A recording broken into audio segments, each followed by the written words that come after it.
The kiss happened in the rain before she even knew his name. Mia Bennett thought he was just a driver, a stranger helping her get to the most important interview of her life. But when their lips met on that wet sidewalk in New York, unexpected, electric, impossible to explain, everything changed. She walked into Apex Dynamics soaking wet and shaking. She got the job. And then she discovered the truth. The man she kissed wasn't a driver at all. He was Daniel Hayes, billionaire, CEO, her new boss. This is their story. Drop a comment with your city below. Let me see how far this story travels. Hit that like button and stay until the end. You won't believe what happens next. The rain came down hard that Monday morning, the kind that turned New York streets into rivers and made everyone walk faster with their heads down.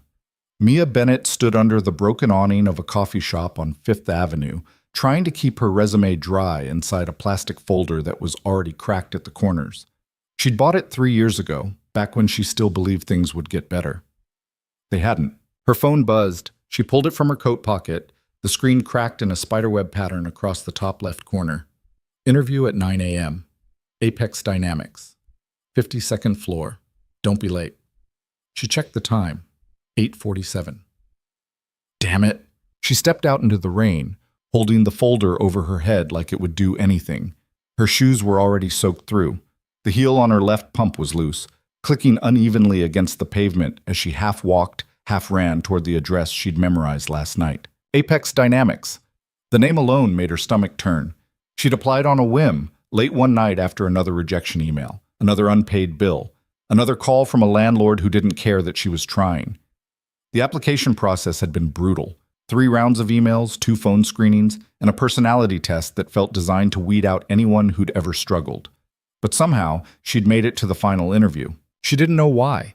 She wasn't special. She had a degree from a state school no one had heard of, work experience that was mostly temp jobs and waitressing, and a gap in her employment history she couldn't explain without sounding desperate, which she was. The building appeared ahead, all glass and steel, stretching up into the gray sky like it was trying to escape the city below. Mia stopped at the crosswalk, water pooling around her ankles.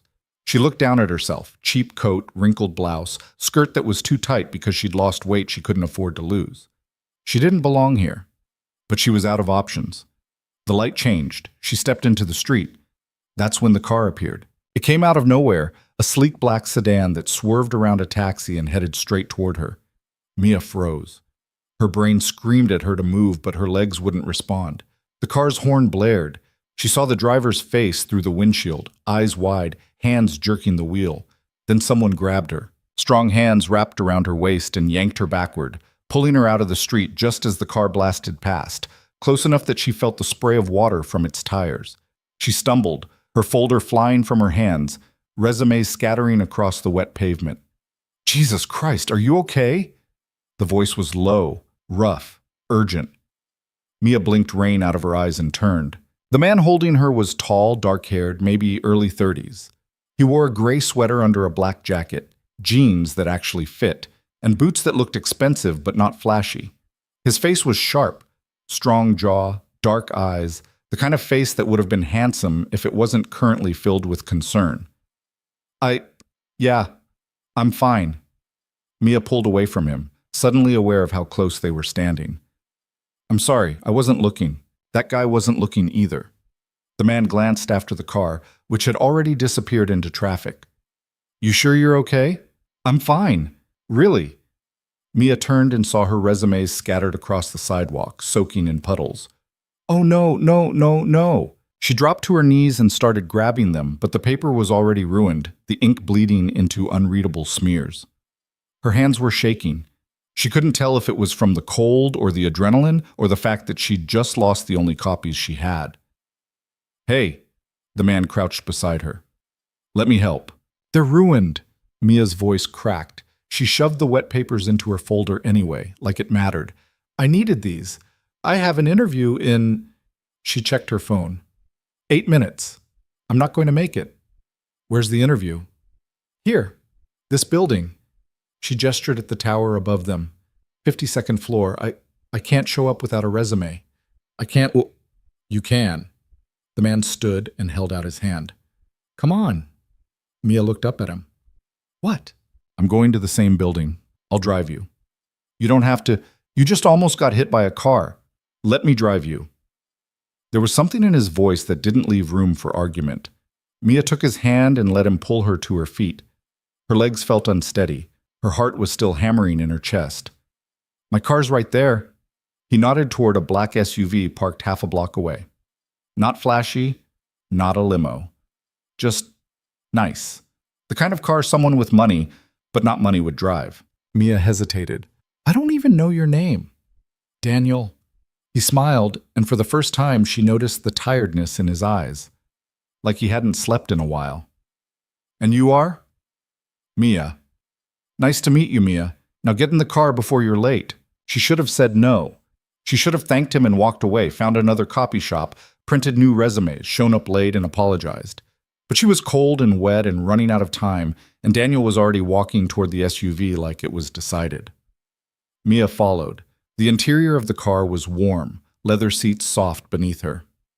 Daniel slid into the driver's seat and started the engine without a word. Jazz played low on the stereo. The rain drummed against the roof. Thank you, Mia said quietly. You didn't have to do this. I know. Daniel pulled into traffic smoothly like he'd driven these streets 1,000 times. But you looked like you were about to cry, and I'm not good with that. Mia let out a surprised laugh. I wasn't going to cry. You sure? Pretty sure. Okay. He glanced at her, the corner of his mouth lifting. What's the interview for? Operations analyst at Apex Dynamics.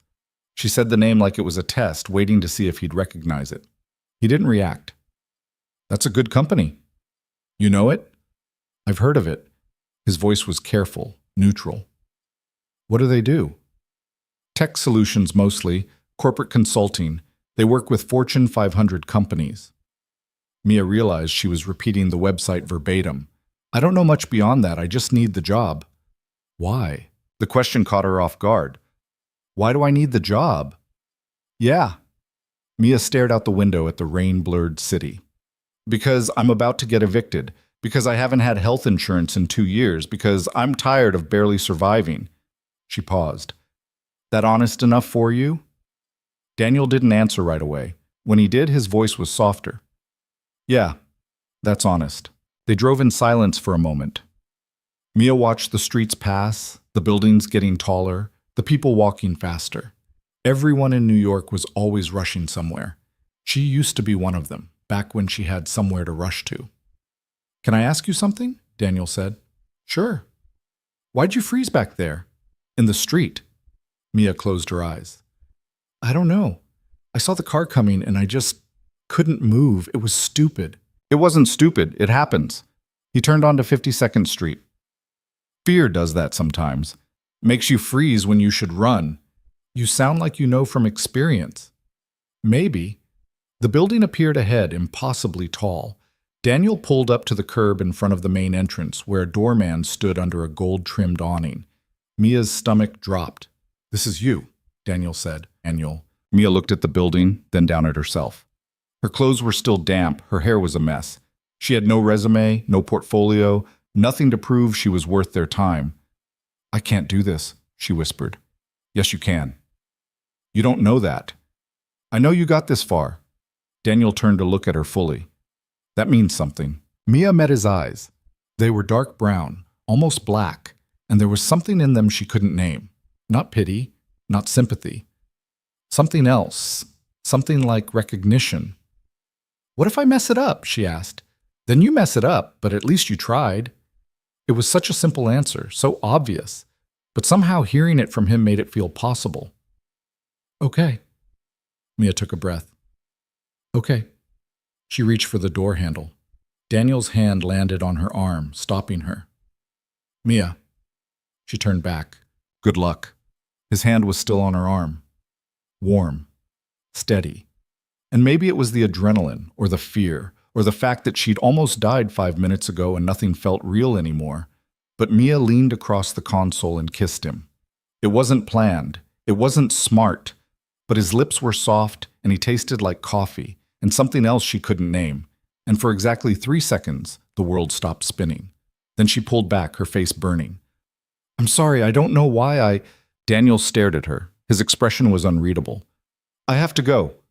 Mia fumbled with the door handle, her hands shaking again. Thank you for the ride. I'm sorry. Mia. She looked back one more time. Daniel's face had changed. There was something raw in it now, something almost vulnerable. Go get that job, he said quietly. Mia nodded and pushed the door open. The rain hit her immediately, cold and sharp. She didn't look back as she ran toward the entrance, past the doorman, through the glass doors into the marble lobby that smelled like money and ambition. Her heart was racing. Her lips still tingled. She could still feel his hand on her arm. What the hell had she just done? The elevator ride to the 52nd floor took 43 seconds. Mia counted every one of them, trying to steady her breathing, trying to forget the feeling of Daniel's mouth against hers. She checked her reflection in the polished elevator doors. Her mascara had run slightly, her hair was drying in uneven waves. She looked like exactly what she was. A mess. The elevator chimed. The doors opened. The reception area was all white and chrome, with floor-to-ceiling windows that overlooked the city. A woman sat behind a curved desk, blonde and perfect in a way that made Mia want to turn around and leave. Can I help you? The woman's smile didn't reach her eyes. I have an interview, 9 o'clock, Mia Bennett. The woman typed something into her computer. You're late. I know, I'm sorry, Have a seat. Someone will be with you shortly. Mia sat in one of the white leather chairs and tried not to drip on the marble floor. Her phone buzzed, a text from her roommate. Did you pay rent yet? Mia deleted the message without answering. Across the room, the elevator chimed again. Mia didn't look up. She was too busy trying to remember her talking points, the answers she'd rehearsed in the mirror last night until her voice went hoarse. Miss Bennett? Mia stood. A woman in a charcoal suit stood in front of her, clipboard in hand, expression neutral. I'm Caroline Ross, VP of Operations. Thank you for coming in. Thank you for having me. Follow me, please. They walked down a hallway lined with conference rooms, all glass, all empty except for one where 3 men in suits sat around a table, talking in low voices. Mia caught a glimpse of charts, spreadsheets, someone's hand gesturing sharply. Caroline stopped at a door near the end of the hall. The panel is already inside. They'll ask you a series of questions about your background and problem-solving approach. Do you have a resume? Mia's stomach dropped. I had copies, but they got ruined in the rain. I can email. That's fine. We have your application on file.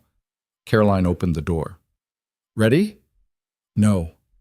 Absolutely not. Yes, Mia said. The conference room was smaller than she expected.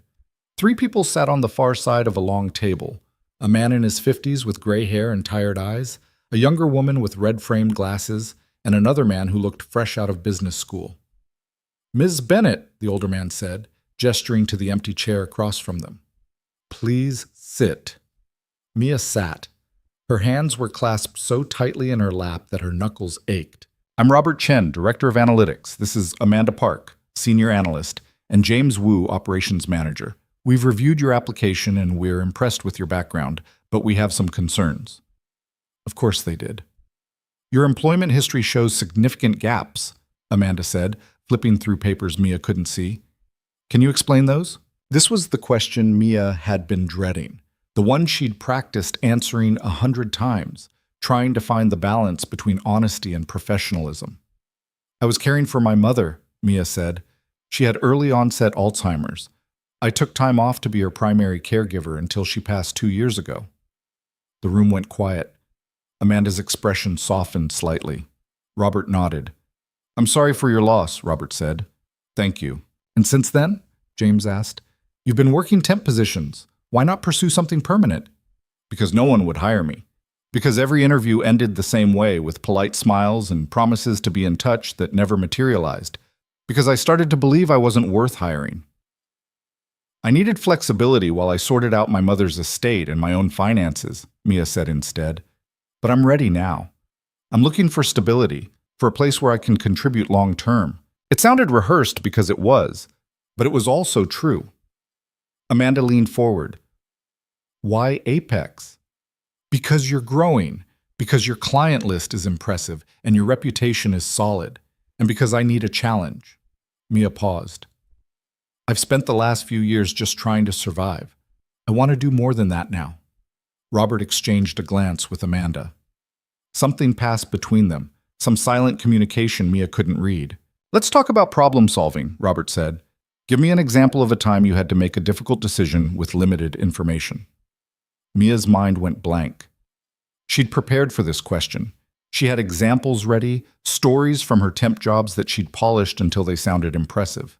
But sitting in that room, looking at three strangers who held her entire future in their hands, all she could think about was this morning. Standing in the rain, the car coming toward her, Daniel's hands pulling her back.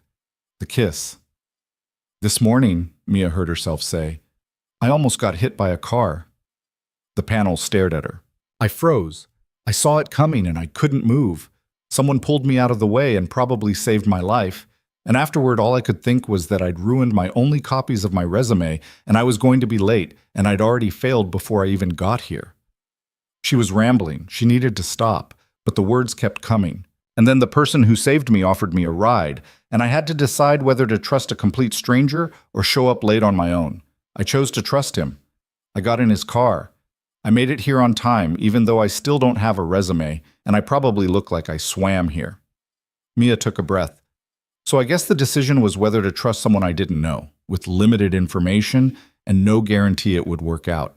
And I did, because sometimes that's all you can do. The silence that followed felt like it lasted an hour. Then Robert smiled.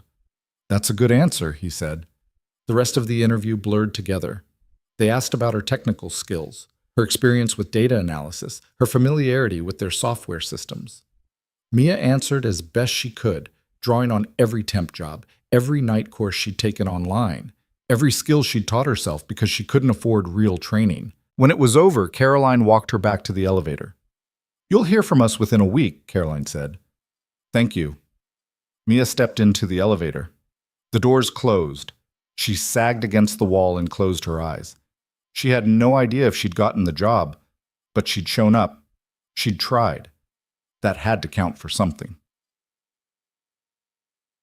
The lobby was crowded when Mia stepped out of the elevator. People in expensive suits moved past her like water around a stone. Everyone important, everyone busy. Mia pushed through the glass doors and back out into the rain. It had lightened to a drizzle. The city smelled like wet concrete and exhaust.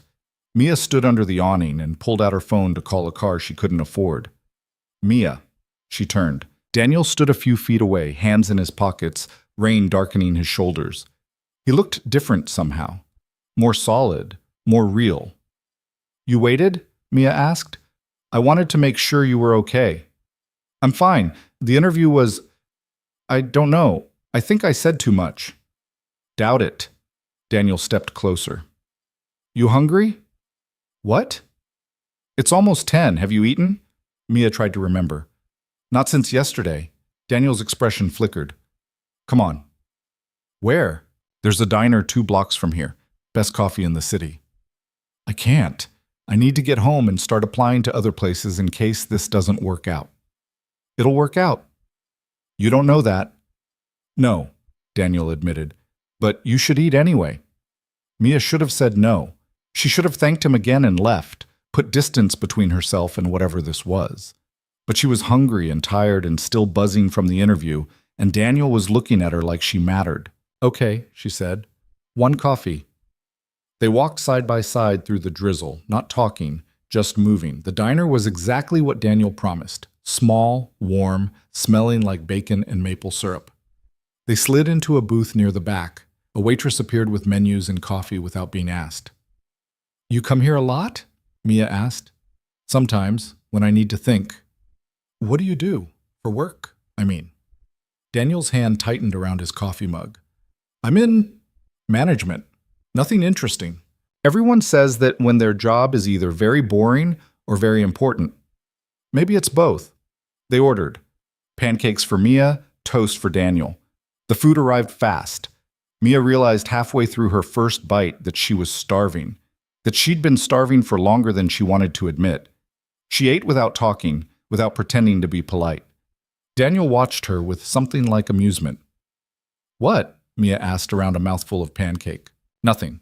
It's just nice to see someone actually enjoy food. I haven't had a real meal in a while. How long is a while? Mia set down her fork. Why do you care? I don't know. Daniel leaned back. Maybe because you kissed me and then ran away. Heat flooded Mia's face. I apologized for that. Did you? I tried to. You really didn't. Mia stared at her plate. I'm sorry, it was inappropriate and weird, and I don't even know why I did it. Don't you? She looked up. Daniel was watching her with an intensity that made her chest tight. No, she lied. Okay. But he didn't look away. The moment stretched. Outside, rain tapped against the window. Someone laughed at the counter. The waitress refilled their coffee without asking. Can I ask you something? Mia said finally. Sure. Why did you really wait for me? Daniel's jaw tightened. Because I wanted to. That's not an answer. It's the only one I have. They sat in silence. Mia finished her pancakes. Daniel barely touched his toast. When the check came, he grabbed it before Mia could reach for her wallet. I can pay, she said. I know, but I'm going to. Why? Because I want to. There was that phrase again. I want to. Like it was simple. Like wanting something was reason enough. They left the diner and stood on the sidewalk. The rain had stopped. The sun was trying to break through the clouds, turning the wet street silver. I should go, Mia said. Yeah. Daniel didn't move. Thank you. For everything. For saving my life and driving me here and the coffee. You're welcome. Mia turned to leave. Daniel's voice stopped her. Mia. She looked back. I hope you get the job. There was something in his voice that sounded like goodbye. Mia nodded and walked away, her shoes squelching on the wet pavement. She made it half a block before she looked back. Daniel was still standing there, watching her. Mia turned the corner and didn't look back again. 3 days later, Mia got the call. She was in her apartment, which was really just a room with a hot plate and a bathroom she shared with 3 other people. Her phone rang while she was eating ramen straight from the pot, standing at the window, watching the street below. Unknown number. She almost didn't answer. Hello? Ms. Bennett, this is Caroline Ross from Apex Dynamics. Mia's hand tightened on the phone. Yes? We'd like to offer you the position. Operations analyst, starting salary $65,000, benefits included. Can you start Monday? The world tilted. Mia sat down hard on her mattress, which was just a box spring on the floor. Yes, she whispered. Yes, I can start Monday. Excellent. I'll email you the paperwork. Welcome to Apex. The call ended. Mia stared at her phone. $65,000. Health insurance. A real job. She started crying. Not sad tears. Not happy tears, exactly. Something in between. Relief, maybe. Or disbelief. Or the feeling of something breaking inside her that had been holding her together through sheer force of will. She called her roommate and told her she'd have rent by Friday. She called the temp agency and quit. She went to the corner store and bought a bottle of cheap wine and drank it sitting on her fire escape, watching the sun set over buildings she'd never be able to afford to live in. And she thought about Daniel. She didn't have his number, didn't know his last name. All she had was the memory of his hands pulling her from the street, his mouth against hers, the way he'd looked at her like she was worth looking at. She'd probably never see him again. That was fine. It had to be fine. On Monday morning, Maya put on the only professional dress she owned, black, simple, bought from a thrift store 2 years ago. She did her makeup carefully. She arrived at Apex 30 minutes early and checked in at the reception desk. Mia Bennett, it's my first day. The receptionist smiled, warmer than last time. Welcome. Caroline will be down in a moment to take you up. Mia sat in the same white leather chair and waited. Her heart was racing, but it was different now. Not fear, excitement, hope. Mia! Caroline appeared, same charcoal suit, same neutral expression. Ready? Absolutely. They took the elevator to the 52nd floor. The doors opened onto the same reception area, but it looked different now. Brighter. Like it belonged to her, at least a little. Your office is down this hall, Caroline said. You'll share it with 2 other analysts for now. I'll introduce you to the team and then we'll get you set up with IT. They walked past the glass conference rooms. One of them was occupied again, 5 people sitting around the table, laptops open, voices muffled by the thick glass. Mia glanced in as they passed. Her heart stopped. Daniel sat at the head of the table, dressed in a navy suit, tie loose at his throat. He was leaning forward, listening to something a woman across from him was saying. His expression was focused, intense, nothing like the man who'd bought her coffee 3 days ago. Mia's feet stopped moving. Caroline turned back. "Everything okay?" "That man," Mia said slowly. "In the conference room. Who is he?" Caroline followed her gaze. Her expression shifted, something like confusion crossing her face. "That's Daniel Hayes, our CEO. Why?" The floor dropped out from under Mia's feet. CEO, Daniel Hayes, the man who'd saved her life, who'd driven her to her interview, who'd kissed her back in his car. He wasn't just some guy. He was Daniel Hayes, billionaire, the owner of this entire company. And he'd lied to her. "Miss Bennett?" Caroline's voice came from far away. "Are you all right?" Mia couldn't answer. She was staring through the glass at Daniel, waiting for him to look up, to see her, to explain. As if he'd heard her thoughts, Daniel's head turned. His eyes met hers through the glass. For one long second, neither of them moved. Then Daniel stood abruptly, his chair scraping back. He said something to the people at the table and walked toward the door. "Excuse me," Mia said to Caroline, and she didn't wait for a response before walking toward him. They met in the hallway, 10 feet of polished marble between them. "Mia," Daniel started, "you're the CEO." "Yes." "You lied to me." "I didn't lie. I just didn't. You let me think you were nobody. You drove me here and bought me coffee and let me ramble about how much I needed this job, and you were him the whole time." Daniel's jaw tightened.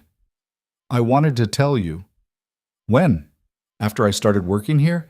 After I made a complete fool of myself?" "You didn't—" "I kissed you," Mia hissed, aware that Caroline and probably half the floor could hear them. "I kissed my future boss in his car like an idiot, and you just let it happen." "I kissed you back." "That's not the point." "Then what is the point?" Mia stepped closer, anger burning through her embarrassment.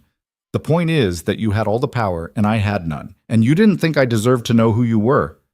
Something flashed in Daniel's eyes. Hurt, maybe. Or anger. "You're right," he said quietly. "I should have told you." "Why didn't you?" "Because for 10 minutes I wasn't Daniel Hayes. I was just some guy helping someone who needed help. And it felt—" He trailed off. "Felt what?" "Good. It felt good." Mia wanted to stay angry. She wanted to walk away and forget this ever happened. But there was something in Daniel's voice, something raw and honest, that made her pause.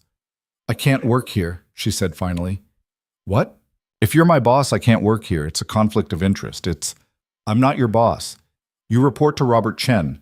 I barely interact with operations analysts. That doesn't matter. Everyone will think I slept my way into this job. No one knows what happened between us. We know." Daniel stepped closer. They were standing too close now, close enough that Mia could smell his cologne, see the tiredness in his eyes. "Stay," he said quietly. "Please, you earned this position. Don't walk away because of me." "I can't." "Yes, you can. We'll keep it professional, completely professional. I'll stay out of your way. You'll never even see me." "I'm seeing you right now." "This is the last time. I promise." Mia searched his face, looking for the lie. But all she saw was the same man who'd pulled her out of the street, who'd waited in the rain to make sure she was okay. "Okay," she said finally, "but if I see you again, if you interfere with my work in any way, I won't." "Good." Mia turned and walked back to where Caroline stood, pretending she hadn't been listening. She didn't look back at Daniel. She didn't let herself. But she felt his eyes on her the entire way down the hall. The first week passed in a blur. Mia dove into her work like a drowning person grasping for air. She learned the systems, memorized the protocols, stayed late every night reviewing reports until her eyes burned. Her office mates, 2 men in their 20s named Josh and Kevin, were friendly but distant, focused on their own projects. Mia kept her head down. She ate lunch at her desk. She took the stairs instead of the elevator to avoid running into anyone important. She didn't see Daniel once. On Friday afternoon, Robert called her into his office. "Mia, sit." She sat. Robert's office was smaller than she expected, cluttered with papers and coffee cups, photos of his family on the desk. "I've been reviewing your work from this week," Robert said. Mia's stomach dropped. "Is there a problem?" "The opposite. Your analysis on the Redford account was excellent. You found inefficiencies we've been overlooking for months." "Oh, thank you. I'm assigning you to a bigger project. We're pitching a new client next month. Tech startup, growing fast, needs operational overhaul. I want you on the team." Mia blinked. "Really? You're smart and you work hard. That's all I care about." Robert leaned back in his chair. "You've got a good future here, Mia. Don't waste it being scared." "I'm not scared." "Sure you are. Everyone is on their first week, but you're here because you're capable. Remember that." Mia left his office feeling lighter than she had in months. She stopped by the bathroom to splash cold water on her face and actually smiled at her reflection. She was doing it. She was actually doing it. When she came back to her desk, there was a coffee cup sitting on her keyboard. Expensive coffee, the kind from the place on the corner that she'd walked past every day but never gone into. There was no note. Mia picked up the cup and looked around. Josh and Kevin were gone. The floor was mostly empty, just a few people packing up for the weekend. She lifted the cup and saw the logo. Same place Daniel had taken her that first day. Her heart did something complicated in her chest. She threw the coffee away without drinking it. By the second week, Mia had found her rhythm. She knew which conference rooms had the best Wi-Fi, which printer jammed the least, where to hide when she needed to think without interruption. She made friends with the woman who ran the coffee station, an older lady named Susan, who always added an extra pump of vanilla to Mia's order. She still hadn't seen Daniel, but she felt him everywhere. In the way people talked about him, brilliant, demanding, fair. In the company-wide emails that came from his office, always direct, never full of corporate speak. In the way the 52nd floor seemed to hold its breath whenever he was in the building. Mia told herself she didn't care. She was lying. On Tuesday of her third week, she was working late again, the office dark except for her desk lamp. Everyone else had gone home hours ago. Mia was deep in a spreadsheet when she heard footsteps. She looked up. Daniel stood in her doorway. He looked tired. His tie was gone, sleeves rolled up, hair slightly messed like he'd been running his hands through it. He had a folder under one arm and a coffee cup in the other. "Hi," he said. Mia's first instinct was to tell him to leave, but the words stuck in her throat. "Hi," she said instead. "You're here late." "So are you." "I'm always here late." Daniel glanced at her desk, at the papers spread everywhere. "What are you working on?" "The Redford analysis. Robert wants a full report by Friday." "Can I see?" Mia hesitated. Then she turned her laptop so he could see the screen. Daniel walked over, set his coffee down, and leaned over her shoulder. He smelled like coffee and something clean, like soap or shampoo. Mia held her breath. "This is good," Daniel said after a moment. "Your efficiency model is solid, but you're missing something." "What?" He pointed at the screen. "You're assuming their current staffing levels are fixed. They're not.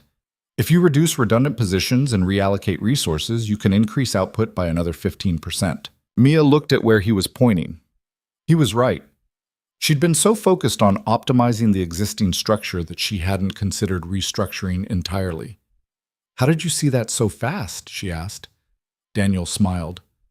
"I've been doing this a long time." "Right, because you're the CEO." "Yeah." The smile faded. "About that, you said you'd stay out of my way." "I know." "This isn't staying out of my way." "I know," Daniel said again, "but I was walking past and I saw you were still here, and I wanted to make sure you were okay." "Why wouldn't I be okay?" "Because it's almost 9 and you've been here since 7 this morning." "How do you know that?" Daniel didn't answer. He just looked at her, and Mia understood. "You've been watching me." "Not watching, just paying attention." "That's the same thing." "Maybe." Mia stood up, putting distance between them. "You can't do this." "Do what?" "Act like you care. Bring me coffee. Check on me. We agreed to keep this professional." "I am being professional."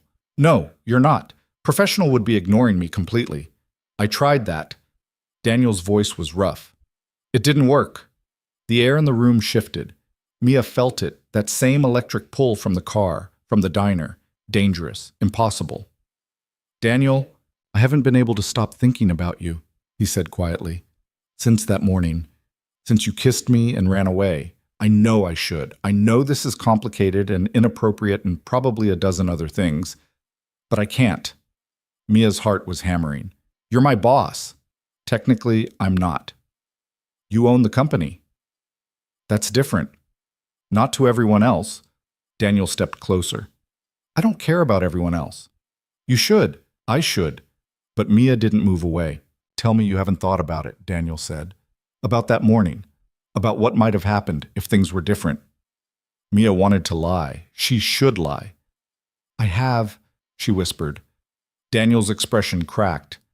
Mia. But it doesn't matter, because things aren't different. You're Daniel Hayes and I'm just… Don't.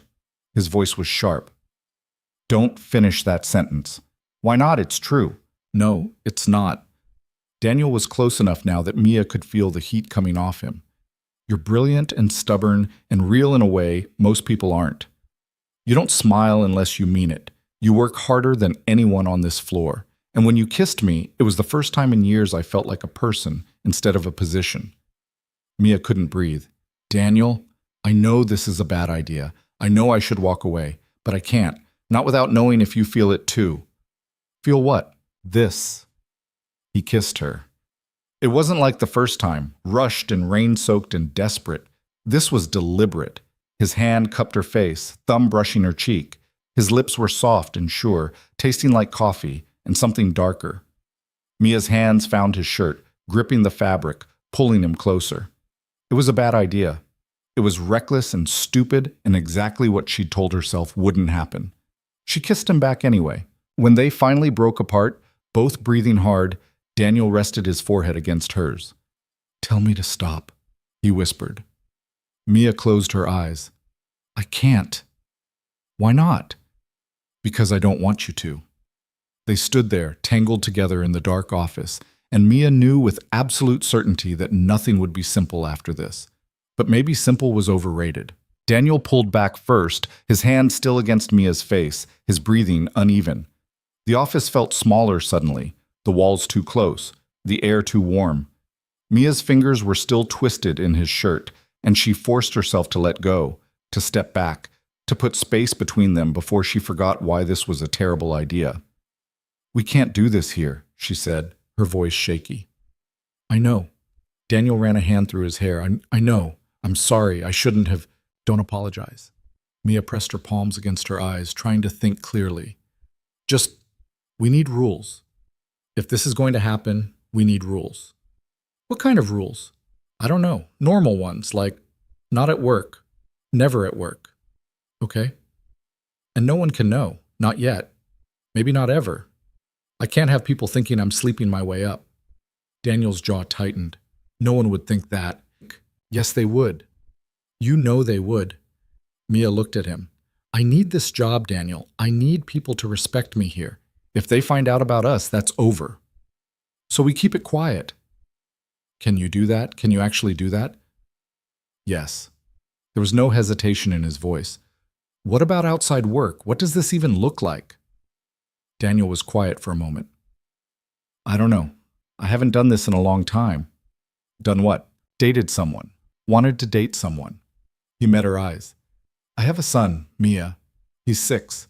His name is Oliver. His mother left when he was 2, and it's just been us since then. He's my priority. He has to be. The confession landed between them like something heavy. Mia absorbed it slowly. A son. Of course he had a son. Daniel Hayes wasn't just some billionaire CEO. He was a father, a single father. Okay, Mia said. Okay? I'm not asking you to choose between me and your kid. I'm not asking you to choose anything. I don't know what I'm asking. Daniel stepped closer again, slower this time. I'm asking if you'll have dinner with me, somewhere not here. Somewhere we can just be 2 people talking. When? Tomorrow night. I'll pick you up at 7. You don't know where I live. So tell me. Mia hesitated. Her apartment was embarrassing. A single room with water-stained walls and a radiator that only worked half the time. But Daniel was looking at her like her address was the only thing standing between them and something real. "I'll text you," she said finally. "You don't have my number, so give it to me." Daniel pulled out his phone. They exchanged numbers in silence, the moment feeling both ordinary and monumental. When Mia's phone buzzed with his contact, just his name, no title, no company, something in her chest loosened. "Tomorrow," Daniel said. "Tomorrow," Mia agreed. He left first, disappearing down the dark hallway toward the elevators. Mia waited until she heard the doors close before she sat down at her desk again. Her hands were shaking, her lips still tingled. She touched them absently, remembering the kiss, the way Daniel had looked at her like she was the only thing in the world that mattered. This was a mistake. She knew it was a mistake. But she texted him her address anyway. The next day moved like sludge. Mia sat through meetings where people talked and she nodded at the right times but didn't hear a single word. She redid the same spreadsheet 3 times because she kept losing track of what she was calculating. At lunch, Susan asked if she was feeling all right, and Mia lied and said she hadn't slept well. At 6:30, she left the office and took the subway home, crammed between commuters who all looked as tired as she felt. Her apartment was exactly as depressing as she remembered. She showered in the shared bathroom, changed into the only dress she owned that wasn't professional, and waited. At 7 sharp, her phone buzzed. "I'm outside." Mia grabbed her jacket and headed downstairs.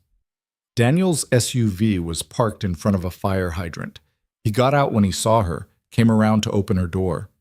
He was wearing dark jeans and a gray Henley, no tie, no suit. He looked younger like this, more like the man who'd driven her through the rain. "Hi," he said. "Hi." They drove in silence for a while, jazz playing low on the stereo again. Mia watched the city pass outside her window, the buildings getting nicer, the streets getting cleaner. "Where are we going?" she asked. "Little place in Brooklyn. They have good food and no one will recognize me there." "Do you get recognized a lot?" "More than I'd like." They crossed the bridge into Brooklyn, the Manhattan skyline shrinking behind them. Daniel parked on a quiet street lined with brownstones and led her to a restaurant that looked more like someone's living room than a business. The host greeted Daniel by name and showed them to a table in the back, away from the windows. "You come here often?" Mia asked when they were alone. "Sometimes, when I need to disappear for a while." "Must be nice, being able to disappear." "It is." Daniel looked at her across the table. "How was your day?" "Long. Unproductive. I couldn't focus." Neither could I. They ordered wine, then food. The conversation came easier than Mia expected. Daniel asked about her work, her childhood, her mother. Mia found herself talking about things she hadn't told anyone in years. Growing up in Pennsylvania, her father leaving when she was 12, her mother's diagnosis and the slow, awful progression of forgetting. "I'm sorry," Daniel said quietly when she finished. "That must have been hell." "It was, but it's over now." "Is it?" Mia took a sip of wine. "I don't know. Sometimes I still wake up thinking I need to check on her. Make sure she took her medication. Remind her who I am." She paused. "It's stupid." "It's not stupid. It's grief." "You sound like you know." "I do." Daniel's expression darkened. "My wife, ex-wife, left without warning. One day she was there, the next she was gone. Didn't even take her things, just left." "Why?" "She said she wasn't cut out for motherhood, that she'd made a mistake, that she needed to find herself or some bullshit like that." Daniel's voice was flat, emotionless. Oliver was too. He cried for her every night for months. He doesn't remember her now. I'm not sure if that's better or worse. Mia reached across the table and took his hand. Daniel looked down at their joined fingers like he'd forgotten what touch felt like. "You raised him alone," Mia said. "I had help, nannies, my assistant, but yeah, mostly alone." "That's incredible." "It's just what you do. When you're all someone has, you show up." They sat like that for a moment, hands linked across the table, the restaurant's ambient noise fading into white noise. Mia felt the weight of what they were doing settle over her. This wasn't just attraction. This was something deeper, something that scared her. "Tell me something," Daniel said. "Something no one else knows." Mia thought about it. I wanted to be a dancer when I was a kid. Ballet. I was pretty good too, but lessons were expensive and my mom couldn't afford them after my dad left, so I quit. Do you ever regret it? Sometimes. Mostly, I wonder what I could have been if money hadn't been an issue. If I'd had the same opportunities other kids had. You still could. Take classes, try again. Mia laughed. I'm 30 years old and I work 60 hours a week. When would I have time? You make time for what matters. Does it matter? I'm not going to be a professional dancer at 30. So what?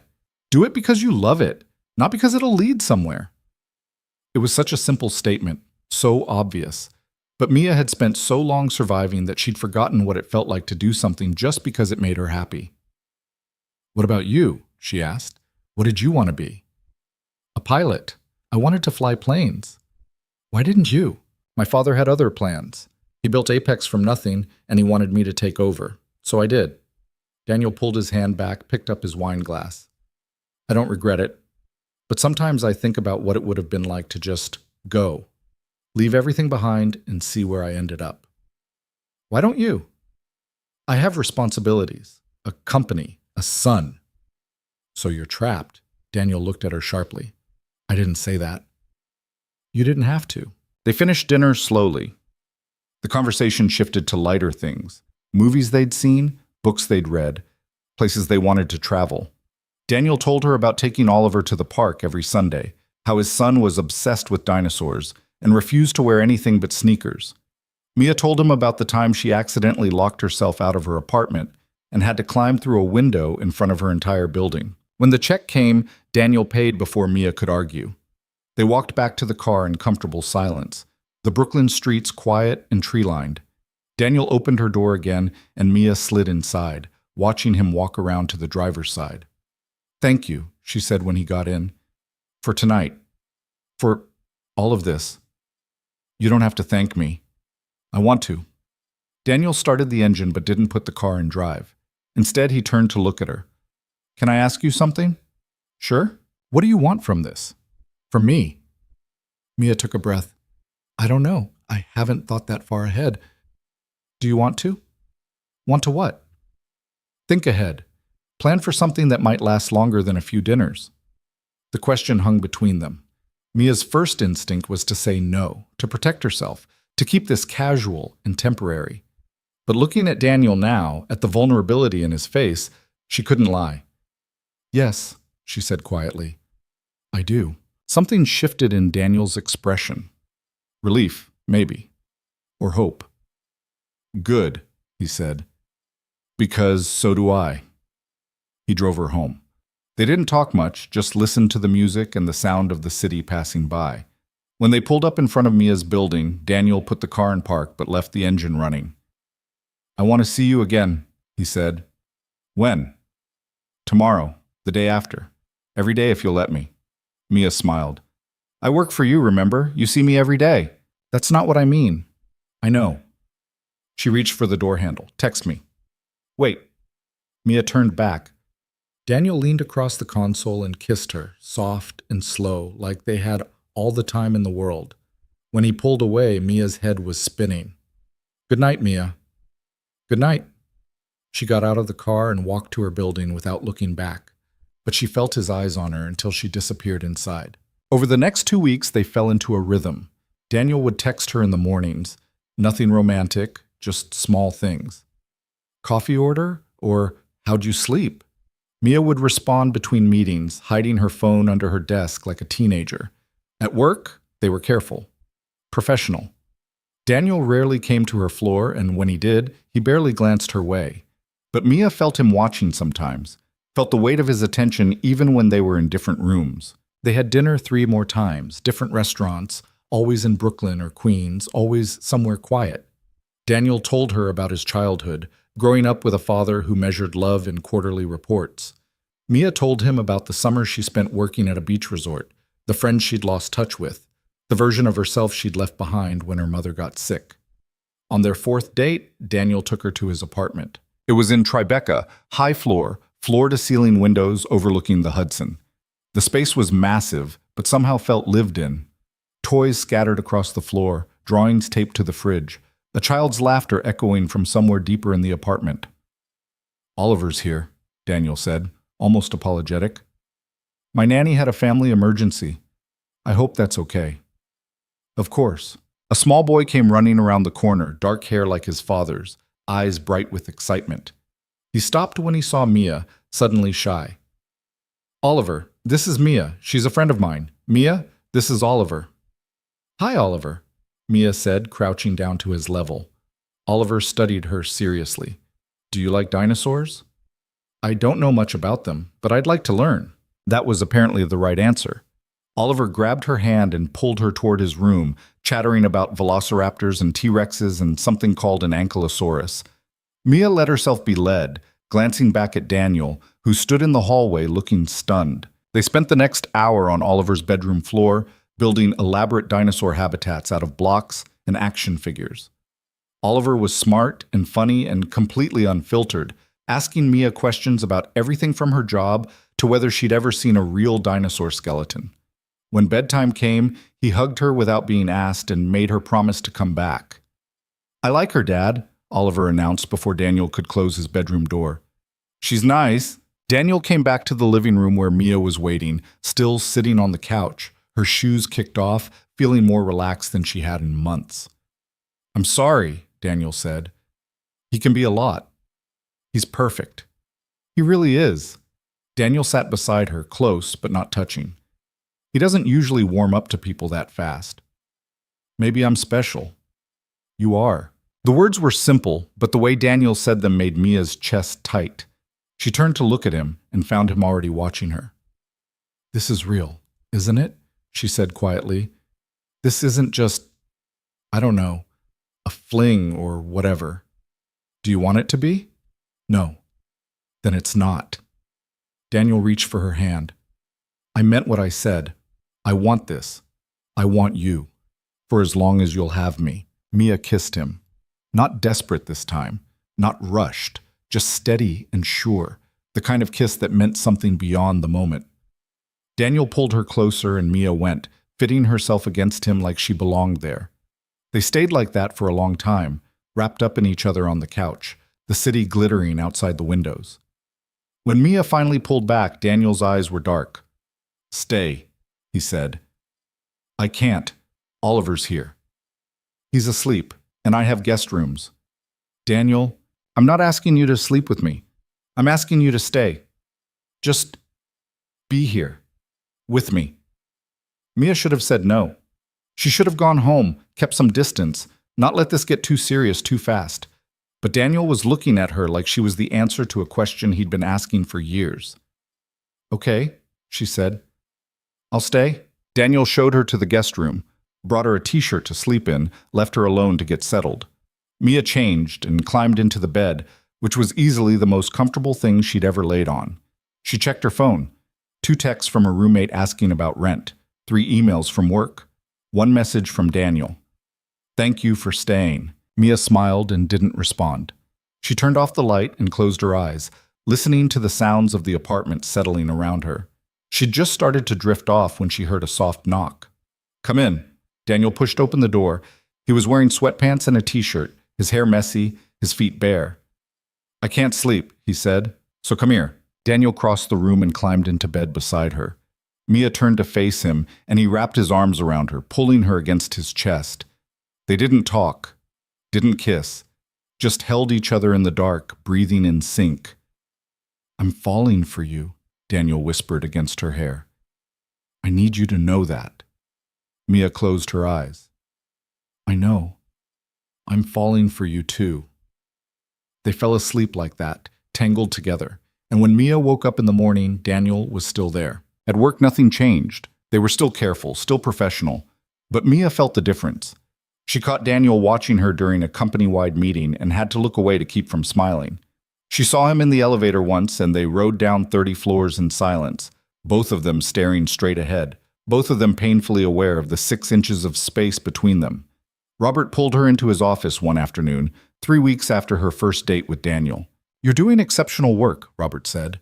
"The Redford project closed yesterday, and the client specifically mentioned your analysis. They want you on their next contract." "Really?" Really? I'm recommending you for a promotion, junior analyst to senior analyst. It comes with a raise and more responsibility. Mia felt tears prick her eyes. Thank you. I don't know what to say. Say you'll keep working this hard. I will, I promise. She left Robert's office and went straight to the bathroom to compose herself. A promotion. A real promotion. Based on her work, her effort, her merit. Not because of Daniel, not because of anything except herself. She texted Daniel immediately. I got promoted. His response came 30 seconds later. I know, Robert told me an hour ago. I'm proud of you. You didn't have anything to do with it? Nothing. This was all you. Mia stared at the message, relief and pride washing over her in equal measure. She'd done it. She'd earned it. That night, Daniel took her to dinner to celebrate. They went to the same Brooklyn restaurant, ordered the same wine. But everything felt different now. Lighter. More possible. I was thinking, Daniel said over dessert, maybe we could take a trip, just a weekend, somewhere quiet. Where? There's a house upstate. My family used to go there when I was a kid. It's on a lake. Private. We could bring Oliver. You want me to come on a family trip? I want you to meet that part of my life if you're ready. Mia reached across the table and took his hand. I'm ready. They planned it for the following weekend. Mia packed a bag and met Daniel at his apartment early Saturday morning. Oliver was already bouncing with excitement, a backpack full of dinosaur toys slung over his shoulder. Mia, are you coming with us? I am. Is that okay? Yes. Dad said we're going to the lake house. There's fish and trees, and sometimes we see deer. That sounds amazing. The drive took 3 hours. Oliver talked non-stop for the first hour, then fell asleep in his car seat, head tilted at an uncomfortable angle. Daniel drove with one hand on the wheel and the other holding Mia's, his thumb tracing circles on her palm. Thank you for this, Mia said quietly. For what? For letting me in. For trusting me with him. Daniel glanced at her. He's the most important thing in my life. If you're going to be part of my life, you need to know him. Really know him. And if he doesn't like me? He already likes you. You heard him. The lake house was beautiful. Not massive, but comfortable. Wood floors and big windows and a dock that stretched out over calm water. Oliver ran straight to the lake, Daniel chasing after him with sunscreen and life jackets. Mia stood on the porch and watched them together, father and son, laughing as they skipped stones across the surface. She felt something shift inside her, not fear, not doubt, just certainty. This was what she wanted, this life, this family, these quiet moments that felt more valuable than anything she'd ever chased before. Daniel looked back at her and smiled, and Mia knew she was in trouble. They spent the weekend swimming and cooking and teaching Oliver how to fish.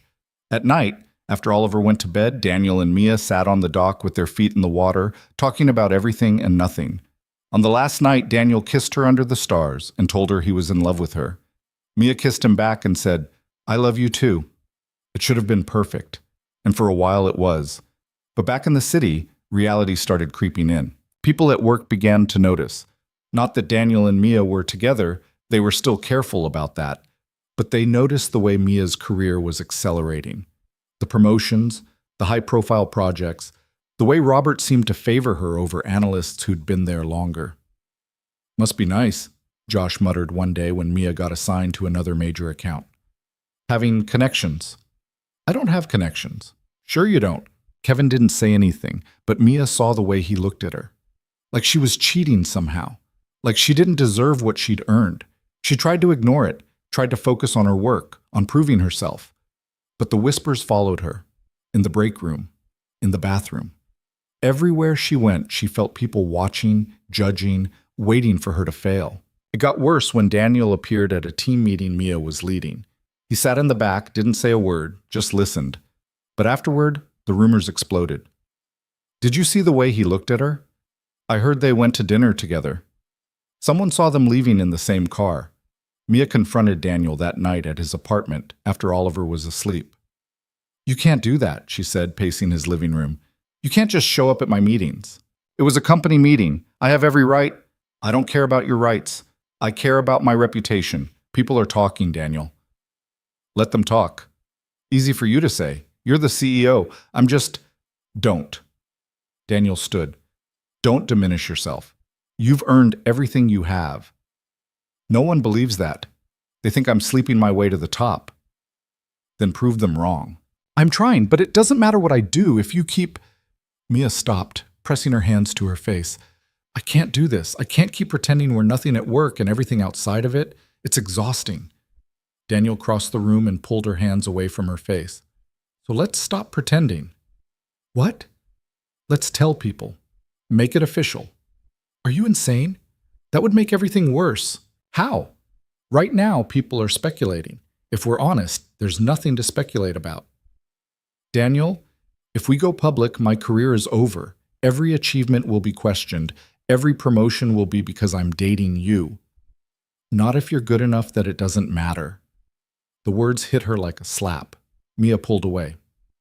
You don't get it. You've never had to prove yourself. You were born into this. The company, the money, the respect. It was all just handed to you. Daniel's expression hardened. That's not fair. Isn't it?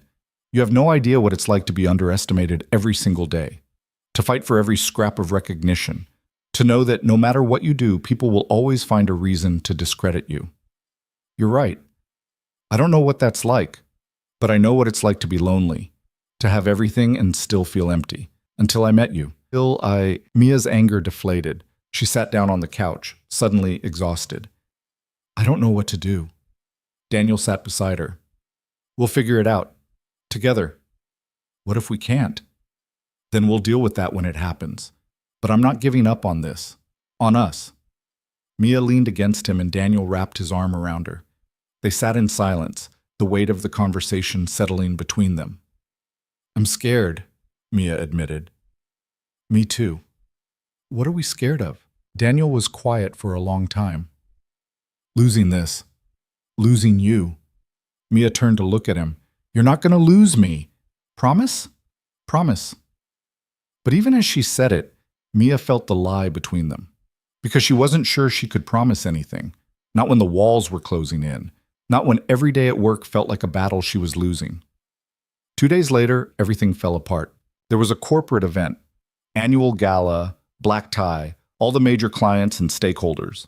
Mia hadn't planned to go. It wasn't mandatory for her level, but Robert insisted.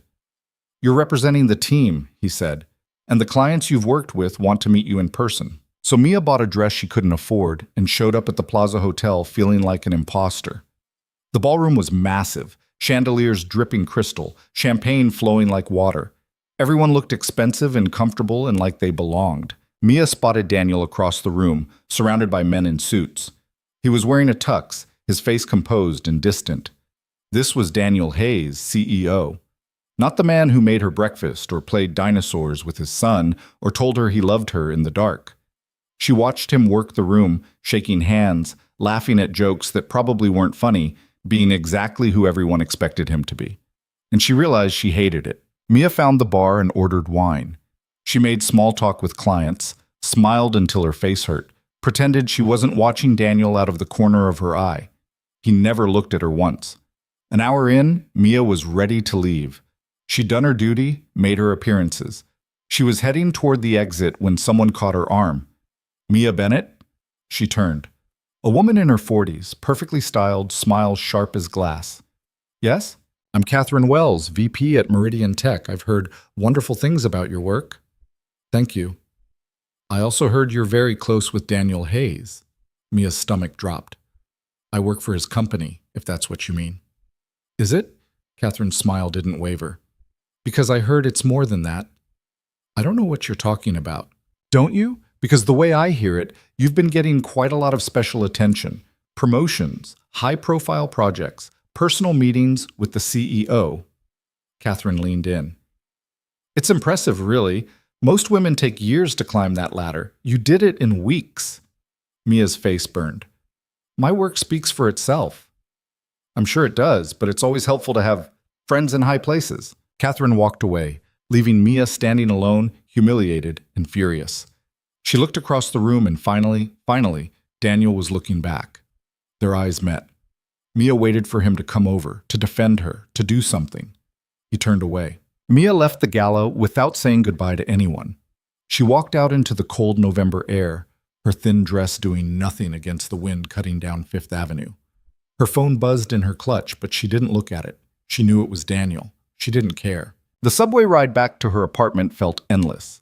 Every time the train stopped, more people got on, pressing her into the corner until she could barely breathe.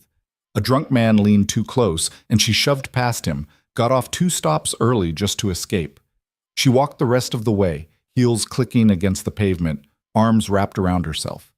When she finally made it to her building, her roommate was sitting on the front steps smoking a cigarette. "You look like hell," Jenna said. "Thanks. Rough night?" "Something like that." Mia didn't stop to explain. She climbed the stairs to their 3rd-floor unit and locked herself in her room. Her phone had 17 missed calls now, all from Daniel. She turned it off and threw it on the bed. The dress came off in pieces. The zipper stuck halfway and Mia yanked at it until something ripped. She didn't care. She'd never wear it again anyway. She pulled on sweatpants and an old t-shirt and sat on her mattress with her back against the wall. She'd been so stupid, thinking she could have both, thinking Daniel would actually choose her over his reputation, his company, his perfectly controlled world. He'd looked right at her and turned away, like she was nothing, like she didn't matter. Her phone buzzed again, even though it was off. The battery must not have died yet. Mia grabbed it and was about to throw it across the room when she saw the screen. Not Daniel. Robert. She answered before she could think better of it. "Hello? Mia, I just heard what happened at the gala." Her stomach dropped. "What did you hear?" "That Catherine Wells cornered you, that she implied you're sleeping with Daniel Hayes to get ahead." Robert's voice was tight with anger. "Is it true?" "Is what true? That she said it or that I'm either, both?" Mia closed her eyes. This was it. The moment where everything she'd built collapsed. "She said it," Mia admitted. "But it's not. I mean, we're not." She couldn't finish the lie. "It's complicated." Robert was quiet for a long time. "How complicated?" "We've been seeing each other, outside of work. It didn't start until after I was hired. He had nothing to do with me getting the job." "But he knew. When he interviewed you, he knew who you were." "No. We met the morning of my interview. He didn't know I was applying to Apex. It was a coincidence." "There are no coincidences in this business, Mia." "I swear to you, Robert, everything I've done, every project, every promotion, it was my work. Daniel didn't interfere. It doesn't matter if he did or didn't. What matters is what people believe." Robert sighed. "I'm going to have to report this to HR, to the board." "I know. You could lose your job." "I know that too. Was it worth it?" Mia thought about Daniel's hands in her hair, his son's laughter, the way he'd told her he loved her under the stars.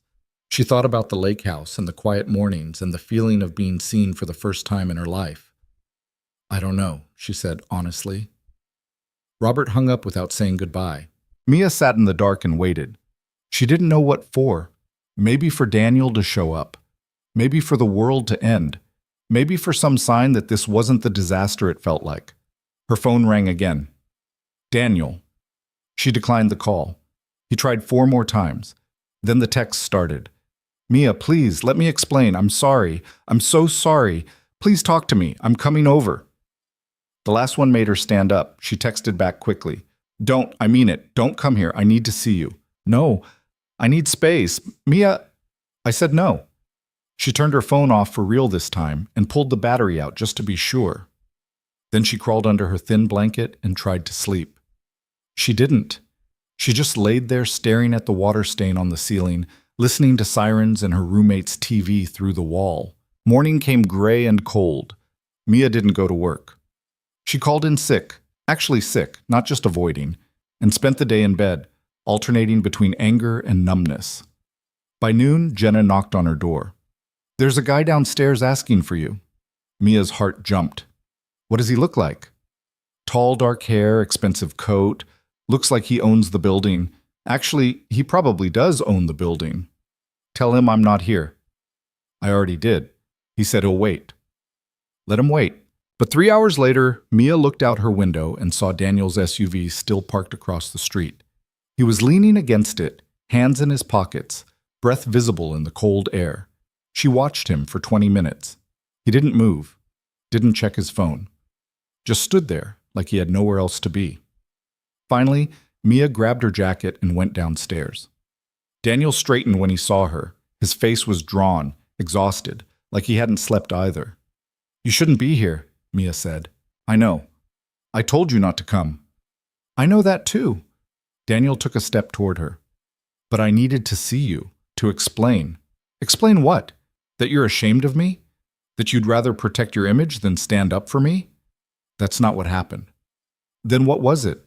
Because from where I was standing, you looked right at me and turned away." Daniel ran a hand through his hair. "I panicked. I saw you across the room and I knew people were watching and I froze." "You froze? Just like I froze in the street that first day. Except when I froze, you pulled me out of danger. When you froze, you left me there." "I'm sorry. I know that doesn't fix anything, but I am. I'm so fucking sorry, Mia." "Sorry doesn't change what happened. Catherine Wells thinks I'm sleeping my way up. Robert knows about us now. I'm probably going to lose my job." "You're not going to lose your job. You don't know that. I won't let them fire you." Mia laughed bitterly. "And that right there is the problem. You think you can fix everything with your money and your power, but you can't fix this. You can't make people respect me. You can't undo what happened last night.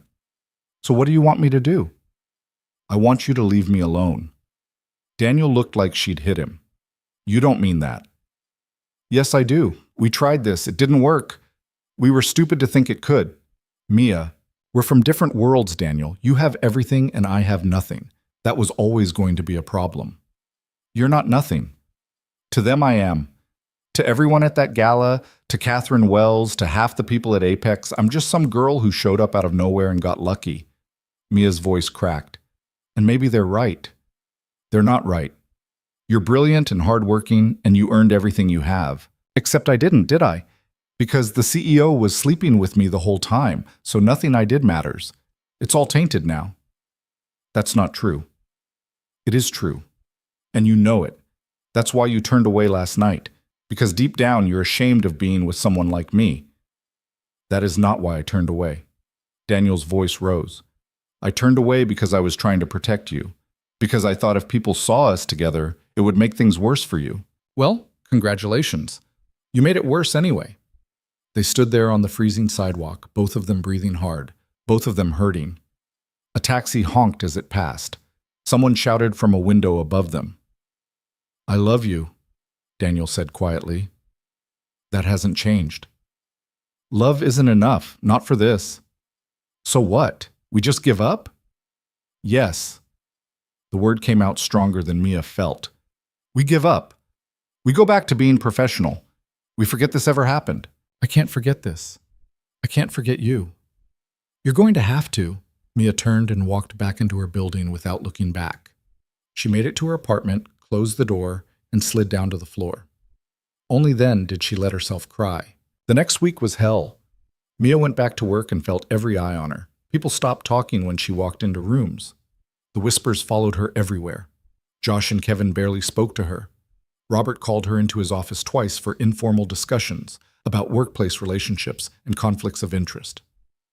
"I'm recommending you to HR," Robert said on the second meeting. "They'll decide if there's been any policy violations." "I understand. For what it's worth, Mia, I believe you did your work honestly. But perception matters in this business." "I know." Daniel sent flowers to her desk. Mia threw them in the trash. He sent coffee. She gave it to Susan. He left a handwritten note under her apartment door. She burned it without reading it. 2 weeks after the gala, HR called her in.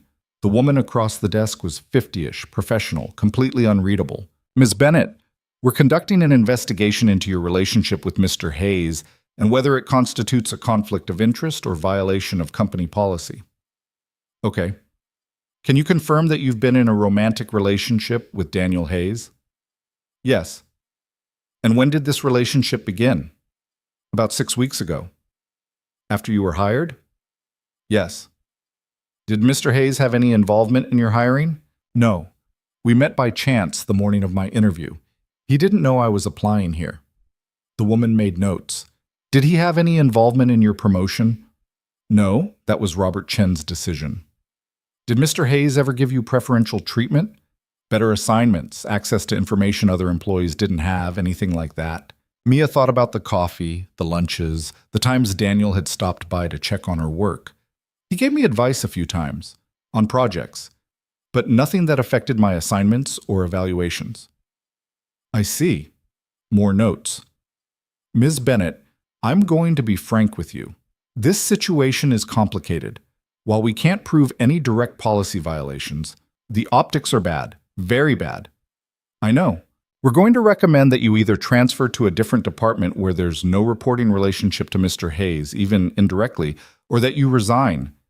The words hit like a physical blow. You're firing me. We're giving you options. A transfer would be lateral, same pay, same title, just a different division. Which division? Probably finance or legal, somewhere completely separate from operations. Mia thought about starting over, learning new systems, new people, proving herself all over again, all because she'd fallen for the wrong man. And if I resign, we'd provide a severance package, 3 months' salary, a positive reference. So I get punished either way. The woman's expression softened slightly. I'm sorry, this isn't personal. It's about maintaining professional standards. Right, professional standards. Mia stood. Can I have time to think about it? You have until Friday. Mia left the office feeling hollowed out. She went to the bathroom and locked herself in a stall, pressing her palms against her eyes to keep from crying. She'd worked so hard, done everything right, and it still wasn't enough. Her phone buzzed, a text from an unknown number. Meet me on the roof, please. Just 5 minutes. She knew who it was. She should have deleted it. Instead, she found herself taking the stairs up, past the executive floors to the access door marked Authorized Personnel Only. Daniel was waiting. The roof was windswept and empty, the city stretching endlessly below them. Daniel stood near the edge, hands shoved in his pockets, tie loosened. He looked like he'd aged years in the past 2 weeks. You came, he said. I shouldn't have. But you did. Mia stayed by the door. What do you want, Daniel? To fix this, to make it right. You can't. Let me try. He moved toward her. I talked to the board. I told them everything. That we're together, that it's serious, that it started after you were hired. You did what? I told them the truth. I'm not hiding anymore. That's great for you. I just got told I have to transfer or resign. Daniel's face went pale. What? Atra, they gave me until Friday to decide. They can't do that. They can and they are. And honestly, I don't blame them. This whole situation is a mess. I'll talk to them. I'll fix it. No. Mia's voice was sharp. You've done enough. Every time you try to help, you make it worse. So what, you're just going to leave? I don't know. Maybe. Maybe it's better if I do. Better for who? For everyone. For the company. For your reputation. For me. Daniel crossed the roof in 3 strides and grabbed her arms. Don't do this. Don't walk away. Let go of me. Not until you listen. I don't want to listen. I want you to leave me alone. I can't. I tried. I can't. Try harder. Mia, please. I know I screwed up. I know I should have stood by you at the gala. I know I should have been braver. But I'm here now. I'm choosing you now. It's too late. It's not. It's not too late. Daniel's grip tightened. I love you.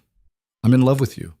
And I know that terrifies you because you don't believe someone like me could actually love someone like you. But I do. I love that you work harder than anyone I know. I love that you make my son laugh. I love that you're not impressed by my money or my name. I love you. Mia felt tears burning her eyes. Love isn't enough, Daniel. Then what is? What do you need from me? I need you to understand that we can't do this, that it doesn't work. You live in penthouses and I live in a room with water stains on the ceiling. You go to galas and I can barely afford dinner. Your world and my world don't fit together. So we build a new world, just ours. That's not how life works. It could be, if we want it bad enough. Mia pulled away from him. I don't want it bad enough. Not enough to keep fighting like this. You're lying. I'm not. Then look me in the eye and tell me you don't love me anymore. Mia met his gaze. She opened her mouth to say the words.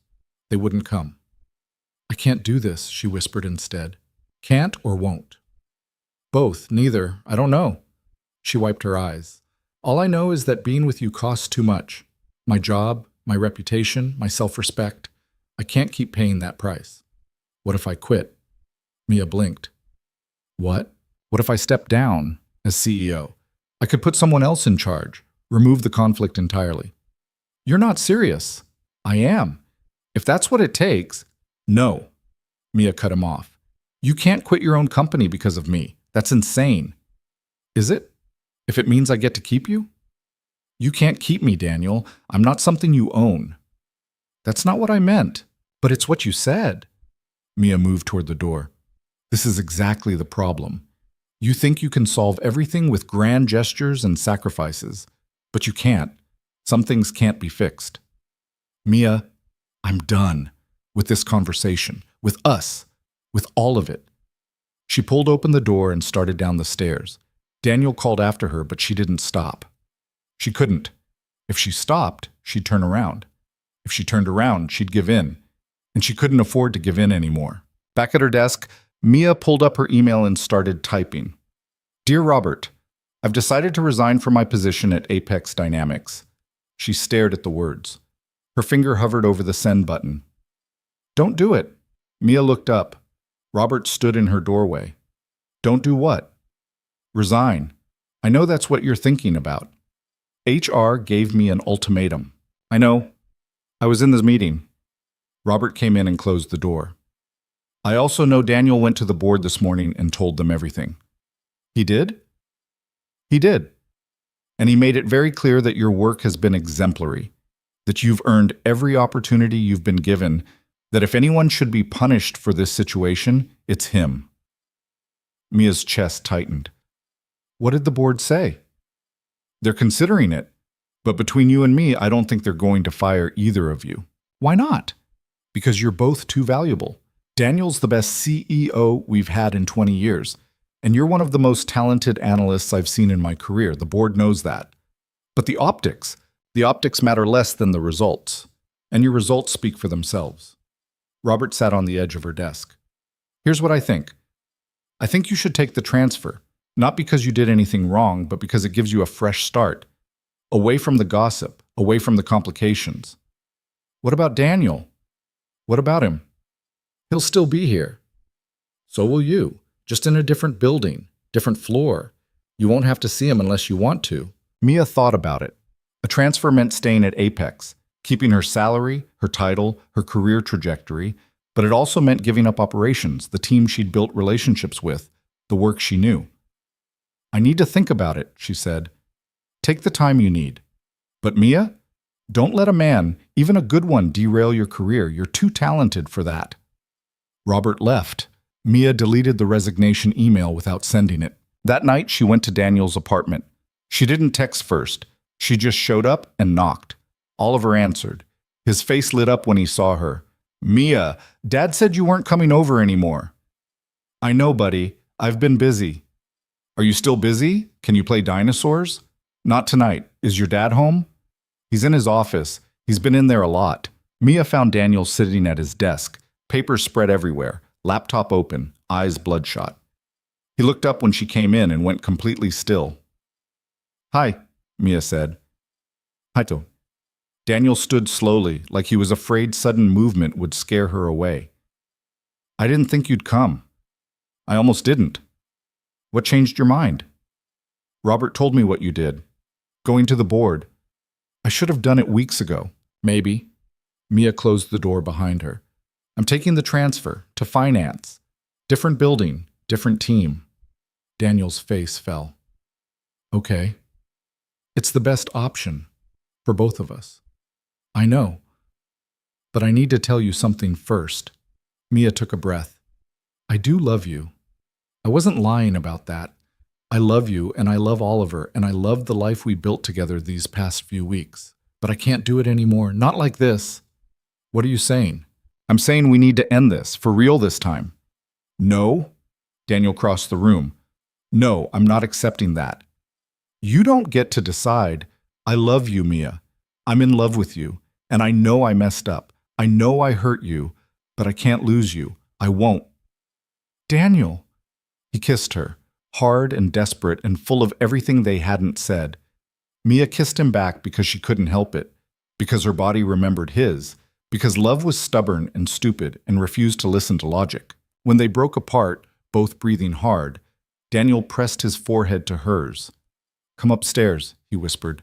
"Stay with me tonight." "That's a bad idea." "I know." "It won't change anything." "I know that too." But Mia followed him anyway, up the stairs to his bedroom, the one she'd never been in before. It was simpler than she expected. A large bed, dark sheets, windows overlooking the city. Daniel closed the door and locked it. "Are you sure?" he asked. Mia answered by pulling off her shirt. They came together like gravity, inevitable and unstoppable. Daniel's hands on her skin, her fingers in his hair, clothes falling to the floor in pieces. The bed soft beneath her back, his mouth on her throat, her nails on his shoulders. It was fast and urgent the first time, slow and deliberate the second. By the third, they were tangled together, exhausted and overwhelmed, unable to tell where one ended and the other began. Afterward, Mia laid against Daniel's chest, listening to his heartbeat slow. His hand traced patterns on her spine. Neither of them spoke. Speaking would make it real, would force them to acknowledge what they'd just done and what it meant. "Stay," Daniel said finally. "Not just tonight. Stay with me. Move in. We'll figure out the rest." "I can't." "Why not?" "Because I need to stand on my own, to prove I can do this without you." Mia sat up, pulling the sheet around herself. "I'm taking the transfer. I'm going to work my ass off, and I'm going to build a career that's mine, not ours. Mine. And then what? I don't know. Maybe we try again when things are different. How long is that going to take? I don't know. A year, maybe more." "A year." Daniel sat up too. "You want me to wait a year? I want you to let me figure out who I am without you. Because right now, I don't know. And that scares me more than losing you does." Daniel was quiet for a long time. Then he nodded. "Okay." "Okay? If that's what you need, then okay. I'll wait." "Daniel, I mean it. I'll wait as long as it takes, because you're worth waiting for." Mia felt tears slide down her face. She let them. "I love you. I love you too. That's not going to change." They held each other as the city lights flickered beyond the windows. And when Mia finally left at dawn, slipping out before Oliver woke up, she didn't look back. Looking back would break her, and she needed to stay whole long enough to rebuild herself. The transfer went through the following week. Mia started in finance the Monday after Thanksgiving, working in a building 3 blocks from Apex headquarters. Her new team was smaller, more focused. The work was different but challenging, and for the first time in months, Mia felt like she could breathe. She threw herself into the job, worked late, came in early. Proved to everyone, but mostly to herself, that she belonged there, that she could succeed on her own merit. She didn't see Daniel, not on purpose. She avoided the main building, took different routes to work, declined invitations to company events she knew he'd attend. But she thought about him. Every day, every night. Wondered if he was thinking about her too. And one night in January, standing alone in her new apartment, a better place, her own lease, no roommates, her phone rang. Unknown number, she answered anyway. "Mia?" It wasn't Daniel, it was a woman's voice, unfamiliar. "Yes? This is Rachel, Daniel's assistant.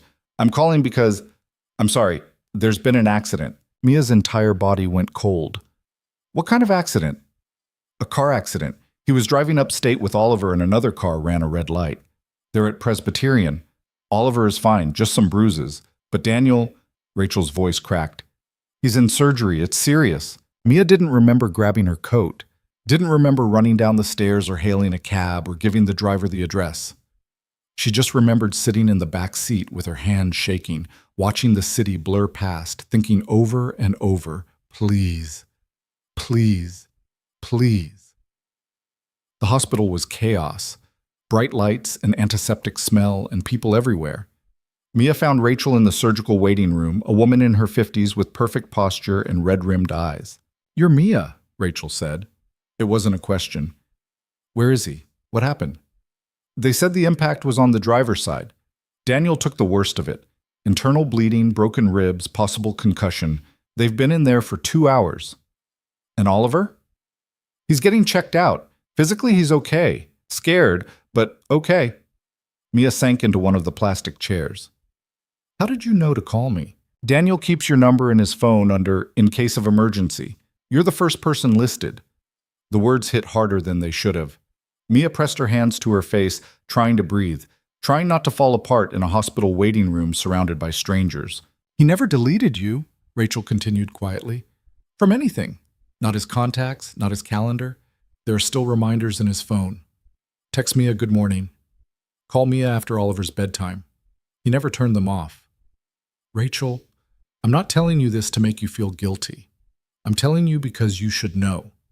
He's been a mess without you. Functional, but barely. Going through the motions.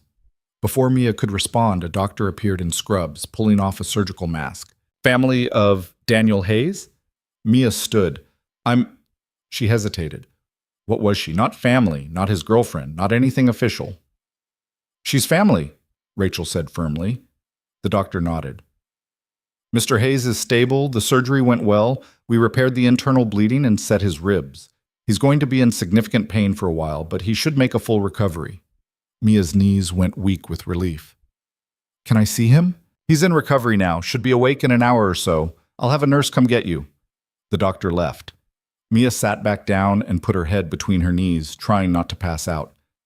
You still love him, Rachel said.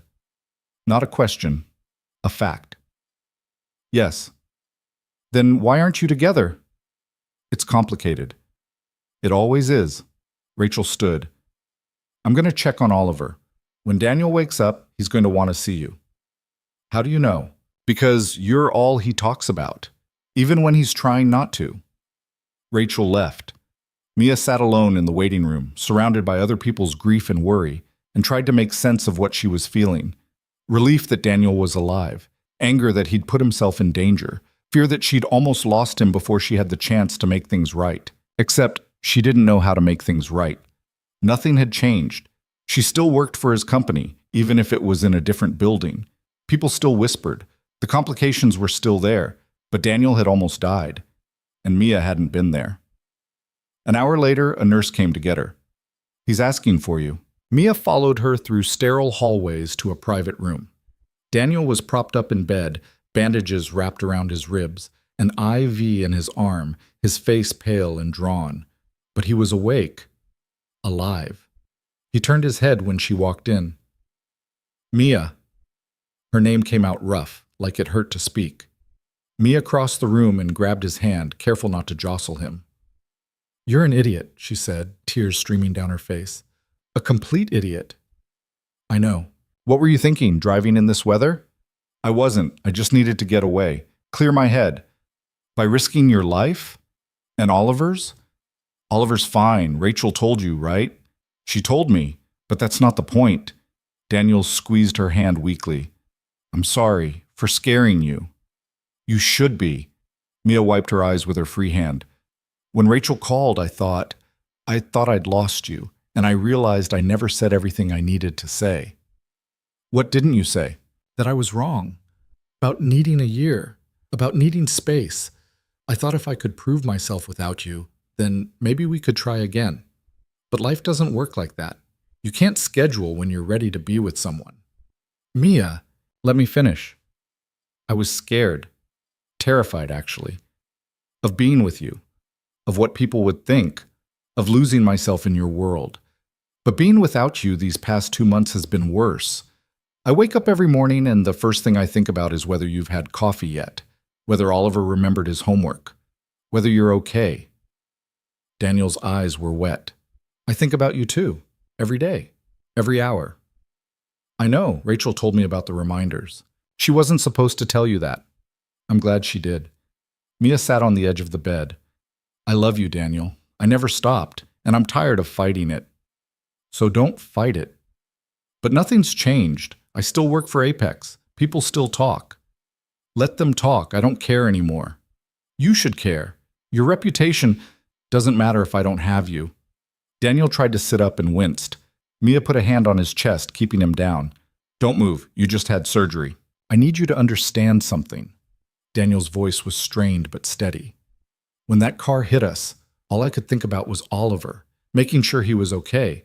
But right after that, I thought about you, about how I'd never see you again, never get to tell you that I was wrong too. Wrong about what? About protecting you by staying away. I thought if I gave you space, you'd be happier.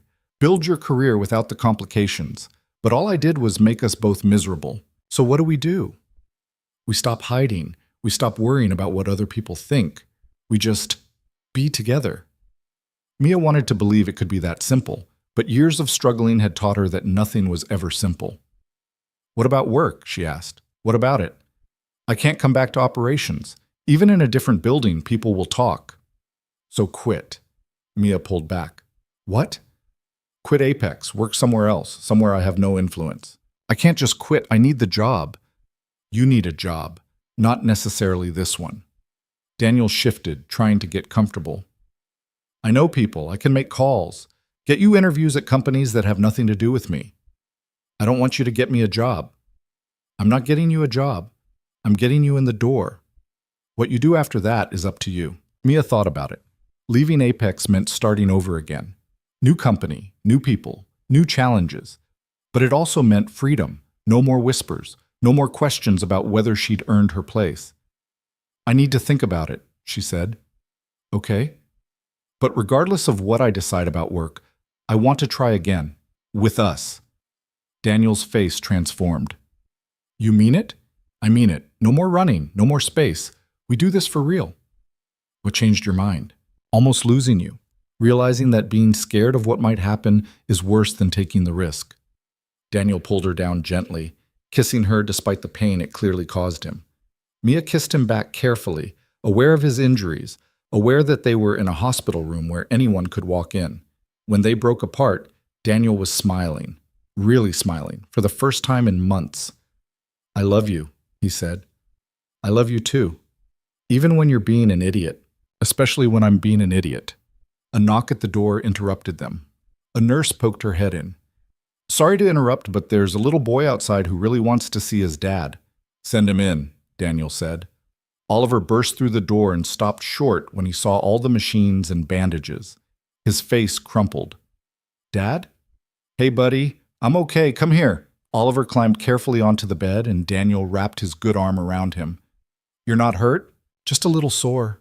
But I'm going to be fine. I was scared. I know. I'm sorry. Oliver noticed Mia then. His eyes went wide. Mia, you came back. I did. Are you staying this time? Mia looked at Daniel, who was watching her with hope written all over his face. Yeah, she said, I'm staying. Oliver beamed and launched himself at her. Mia caught him, holding him tight, and something in her chest settled. This was what mattered. Not jobs or reputations or what other people thought, just this. Daniel stayed in the hospital for 3 days. Mia took time off work and spent every moment there, sleeping in the uncomfortable chair beside his bed, bringing him terrible hospital coffee, reading to Oliver when he got bored. Rachel stopped by with work documents that Daniel refused to look at. Robert sent flowers with a card that said, "Get well soon. Also, we need to talk about Mia." On the 3rd day, the doctor cleared Daniel to go home with strict instructions to rest and take it easy. Mia helped him into the car while Rachel buckled Oliver into his car seat. You're coming home with us, right? Oliver asked Mia. Mia looked at Daniel. He looked back, not quite asking, not quite assuming. If that's okay, Mia said. More than okay, Daniel replied. They drove to Daniel's apartment through late afternoon traffic. Oliver chattered the whole way about school and dinosaurs and how he'd told his entire class that his dad was a superhero who survived a car crash. Daniel listened with half his attention, the other half focused on Mia's hand in his. When they got to the apartment, Rachel helped get Daniel settled on the couch with pillows and pain medication while Mia ordered takeout. Oliver insisted on showing Mia his new dinosaur collection, which had apparently grown significantly in the past 2 months. Dad kept buying them, Oliver explained. He said they reminded him of someone. Did he say who? Mia asked, even though she knew. You. He said you liked learning about dinosaurs. Mia's throat tightened. She looked over at Daniel, who was pretending not to listen while Rachel went over his medication schedule. After Rachel left and Oliver went to bed, Mia sat beside Daniel on the couch. He'd fallen asleep watching the news, his head tilted at an uncomfortable angle. Mia carefully adjusted the pillows, and he woke up. "Sorry," he mumbled. "Don't be. You need rest. Will you stay? Tonight? Do you really think I'm going anywhere?" Daniel smiled and closed his eyes again. Mia stayed beside him, her hand on his chest, feeling it rise and fall with each breath. Alive. Here. Hers. Later, after she'd helped Daniel to bed and made sure he had water and pain meds within reach, Mia went to the guest room. But she couldn't sleep. She laid there staring at the ceiling, thinking about everything that had happened, everything that still needed to happen. Her phone buzzed. A text from Daniel. "Can't sleep without you here." Mia smiled and got up. She found Daniel awake in his bed, staring at the same ceiling she'd just been looking at. "This is a bad idea," she said from the doorway. "You're supposed to be resting." "I'll rest better if you're here." That's a terrible line. It's true, though. Mia climbed into bed beside him, careful not to jostle his injured side. Daniel pulled her close with his good arm, and she settled against him, her head on his shoulder. "I'm quitting Apex," she said into the darkness. "You don't have to." "I want to." "You were right. I need a fresh start. Somewhere that's completely mine." "Okay, I'll make some calls." "Daniel?" "Yeah?" "When you make those calls, don't tell anyone we're together. I want to get the interviews on my own merit." "I won't say a word. I'll just introduce you. What you do after that is all you." "Thank you." They laid in silence for a while. Then Daniel said, "Move in with me." "What?" "Move in. You and me and Oliver. Be a family." "That's fast. We've known each other for months. We've been in love for most of that time." "How is it fast?" "Because we just got back together 3 days ago." "So?" "I know what I want.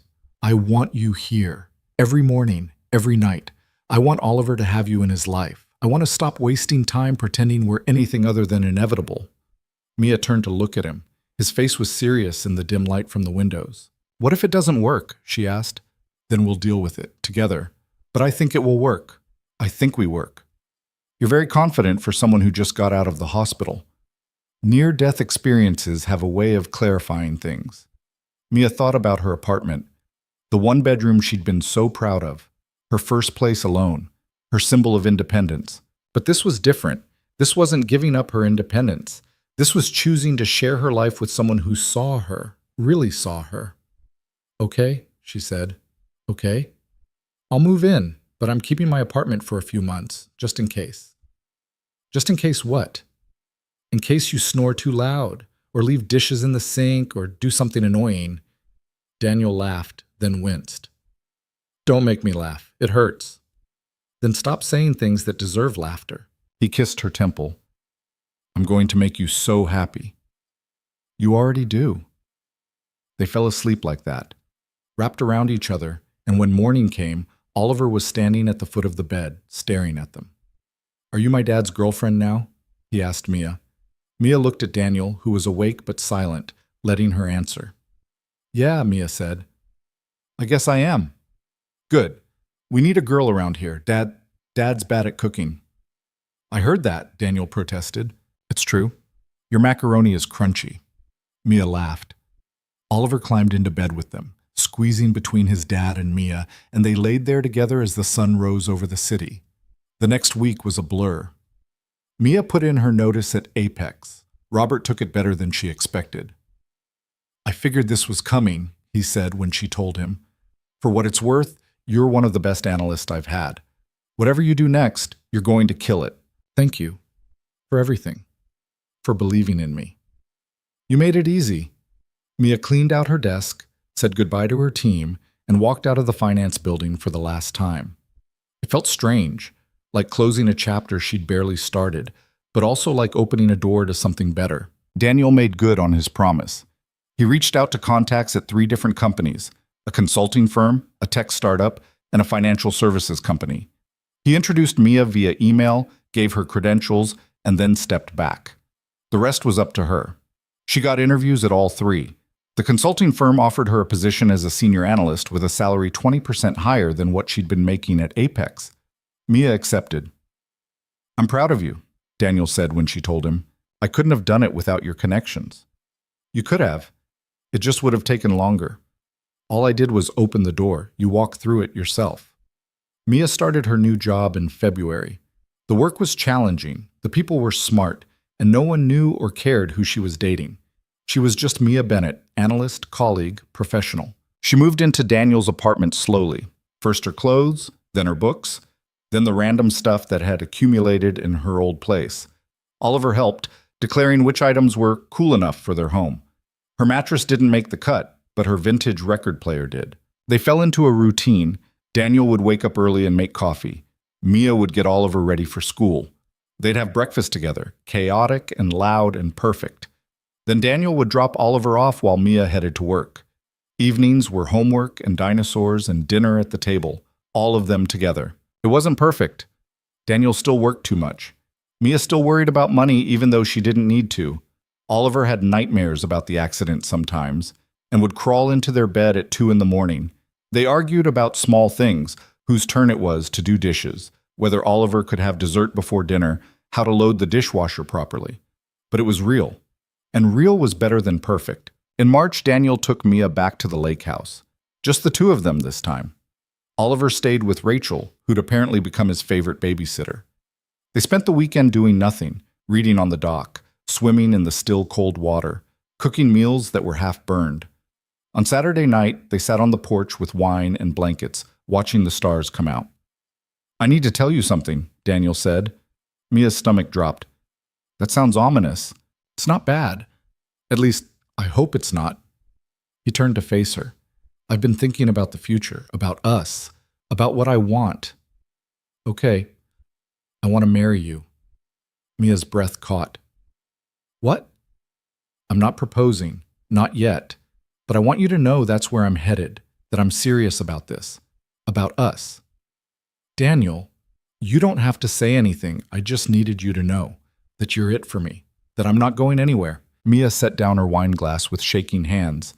"I think about that too, about the future, about whether this is temporary or permanent." "What do you think it is?" "Permanent. I think this is permanent." "Good, because so do I." They sat in silence, the enormity of what they'd just said settling over them. Marriage, forever.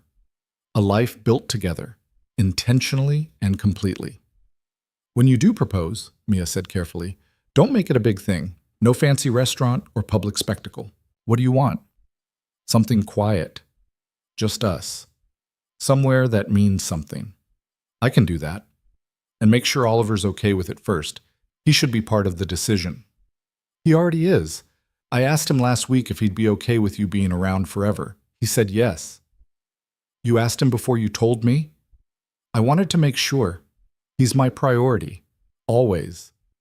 "I know. That's why I love you. Why I love—" Daniel pulled her close, and they stayed like that as the temperature dropped and the stars multiplied. Eventually they went inside and made love in front of the fireplace, slow and deliberate, like they had all the time in the world. The next morning, Mia woke up to find Daniel already awake, propped on one elbow, watching her. "That's creepy," she said. "I'm memorizing you." "Why?" "In case I ever forget how lucky I am." "You're ridiculous. You love it." "I love you." "I know." They drove back to the city that afternoon, stopping at a diner halfway for lunch. The same diner from that first morning, Mia realized as they pulled into the parking lot. "You did this on purpose," she said.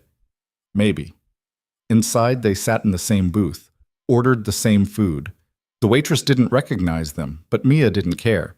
Some moments didn't need to be acknowledged by anyone else. They just needed to be felt.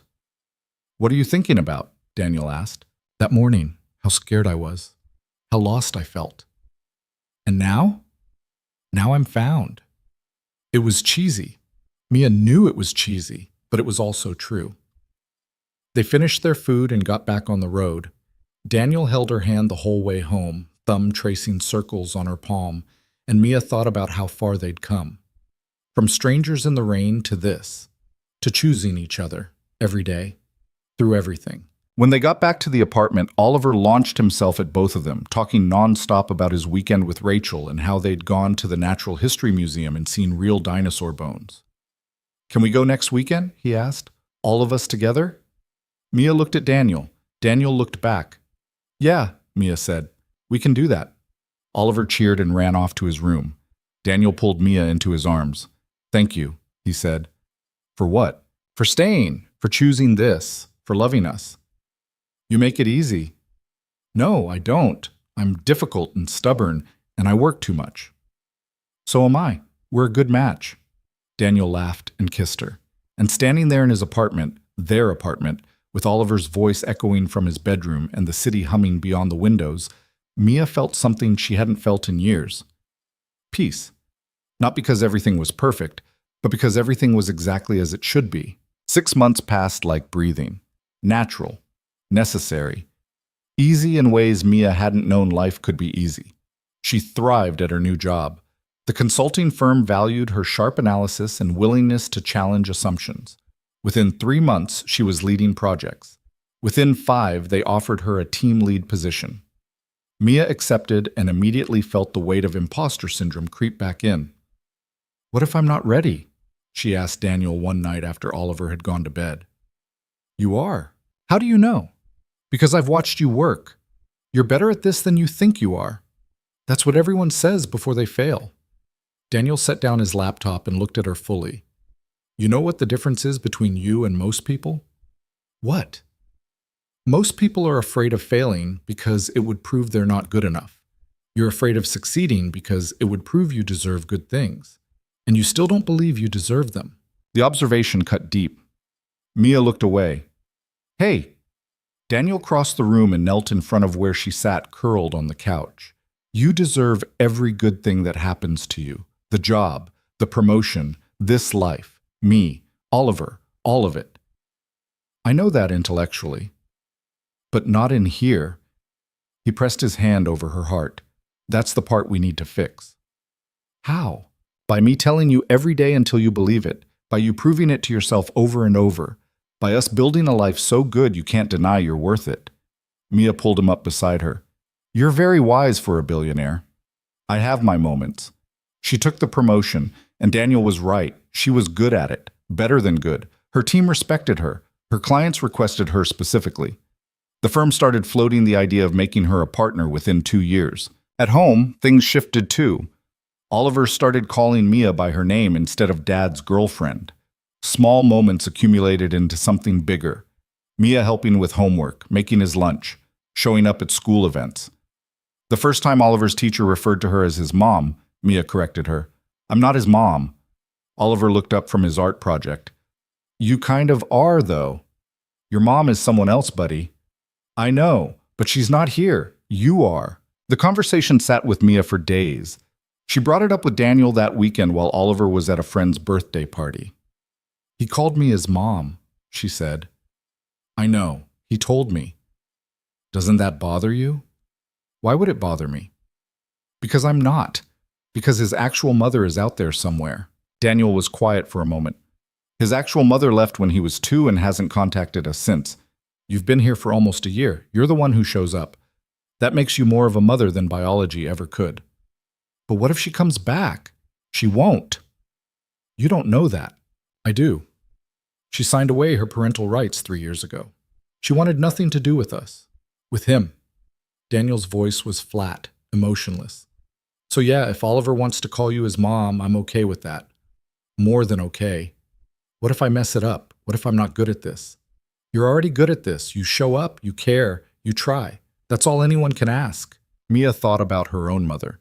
The way she'd shown up every day, even when Alzheimer's made her forget why. The way she'd tried until trying was impossible. Maybe that was all parenting was. Showing up, caring, trying. Okay, Mia said. If he wants to call me that, I won't correct him. Daniel kissed her. You're going to be amazing at this. I'm already terrified. That means you're doing it right. In July, they took a real vacation. 2 weeks at a house in the Hamptons. Daniel rented a place on the beach. Big enough for all of them, plus Rachel, who came for the second week to give Daniel and Mia some alone time. Mia had never been to the Hamptons, had never taken a 2-week vacation, had never had the luxury of doing nothing but exist. The first few days, she couldn't relax. She kept checking her work email, responding to messages, staying available. Daniel finally took her phone and hid it. "You're on vacation," he said. "I need to stay on top of things. Your team has it covered. You're allowed to unplug. What if something goes wrong? Then they'll figure it out. You don't have to solve every problem." It took 3 days before Mia stopped reaching for her phone. But once she did, something loosened in her chest. She swam in the ocean with Oliver, read books on the beach, cooked dinners with Daniel, slept past 7 for the first time in years. One afternoon, while Oliver was napping and Daniel was on a work call he couldn't avoid, Mia walked down to the water alone. The beach was mostly empty, just a few people scattered along the sand. She stood at the edge where the waves met the shore and let the water run over her feet. A year ago, she'd been broke and desperate, living in a room with water stains, eating ramen for dinner, wondering if she'd ever have anything more than survival. Now she was here, in the Hamptons, with a man who loved her, a child who called her mom, a career that fulfilled her. It felt impossible, like someone else's life. But it was hers. "You okay?" Mia turned. Daniel stood a few feet away, barefoot, jeans rolled up, hands in his pockets. "Yeah, just thinking." "About what?" "How different everything is now." Daniel came to stand beside her. "Better different or worse different?" "Better. Definitely better." Mia paused. "I keep waiting for something to go wrong, for this to fall apart. It won't. You can't promise that." "No, but I can promise I'll fight like hell to keep it together if it starts to." They stood in silence, watching the waves. Then Daniel said, "I want to ask you something." "Okay." "Remember when I said I wasn't proposing, but I wanted you to know marriage was where I was headed?" Mia's heart started racing. "Yes, I'm ready now, to actually propose, but I wanted to make sure you are too." "Are you asking permission to propose?" "I'm asking if you're ready, because if you're not, I'll wait, as long as you need." Mia looked at him, at this man who'd pulled her out of traffic and into his life, who'd been patient when she ran, who'd fought for her when she didn't believe she was worth fighting for. "I'm ready," she said. Daniel smiled. "Good, because I've been carrying this around for 2 months and it's getting heavy." He pulled a small box from his pocket. Mia's breath caught. "You said you didn't want a big thing. You wanted somewhere quiet, somewhere that means something." Daniel opened the box. Inside was a simple ring, platinum band with a single stone. Not flashy, not ostentatious, perfect. "This beach is where Oliver and I used to come before you, where we'd escape when things got too heavy. It's where I told him about you, where he said he hoped you'd stay." Daniel took the ring out. "Now it's where I want to ask you to build a life with me, officially, permanently, for real." "Daniel, Mia Bennett, will you marry me?" She wanted to say yes immediately, but something held her back. Not doubt, not fear, just the need to make sure they both understood what they were doing. "If I say yes, I need you to know something," Mia said. "What?" "I'm never going to be the kind of wife who goes to galas and smiles for cameras. I'm not interested in that world." "I know. And I'm going to keep working. I'm not giving up my career." "I would never ask you to. And Oliver comes first, always, even before us." "Agreed. And sometimes I'm going to be difficult and stubborn, and I'm going to push you away when things get hard, because that's what I do." "I know that too." "So you know what you're signing up for?" Daniel stepped closer. "I know exactly what I'm signing up for. A brilliant, stubborn, incredible woman who makes me want to be better, who loves my son like he's hers, who challenges me and frustrates me and makes every single day more interesting." He held out the ring. "So yeah, I know. And I still want this, do you?" Mia looked at the ring, at Daniel, at the ocean behind him, and the house up the beach where Oliver was sleeping. "Yes," she said. "I want this. I want you. I want all of it." Daniel slid the ring onto her finger. It fit perfectly. Then he kissed her, and Mia kissed him back, and somewhere in the distance, she heard someone cheer. She pulled back and saw a couple further down the beach who'd been watching. They waved. Mia laughed and waved back. "We have an audience," she said. "Let them watch." They walked back to the house hand in hand. Oliver was awake, sitting on the porch with a popsicle. He saw the ring immediately. "You asked her," he shouted. "I did," Daniel said. "And she said yes?" "I said yes," Mia confirmed. Oliver dropped his popsicle and ran at them full speed. Daniel caught him and lifted him up. Oliver wrapped his arms around both of them. "Does this mean you're staying forever?" he asked Mia. "Yeah, buddy, forever." "Good. I already told my friends you were my mom. I didn't want to be a liar." Mia felt tears prick her eyes. She pressed her face into Oliver's shoulder so he wouldn't see. They spent the rest of the vacation planning. Nothing concrete, just talking about what they wanted. A small wedding, close friends and family only, somewhere meaningful. Maybe the lake house. Maybe the beach. Definitely not a big production. "What about the company?" Mia asked one night after Oliver had gone to bed. "What about it? Won't people expect a big society wedding, press coverage and all that? Let them expect whatever they want. This is about us, not them.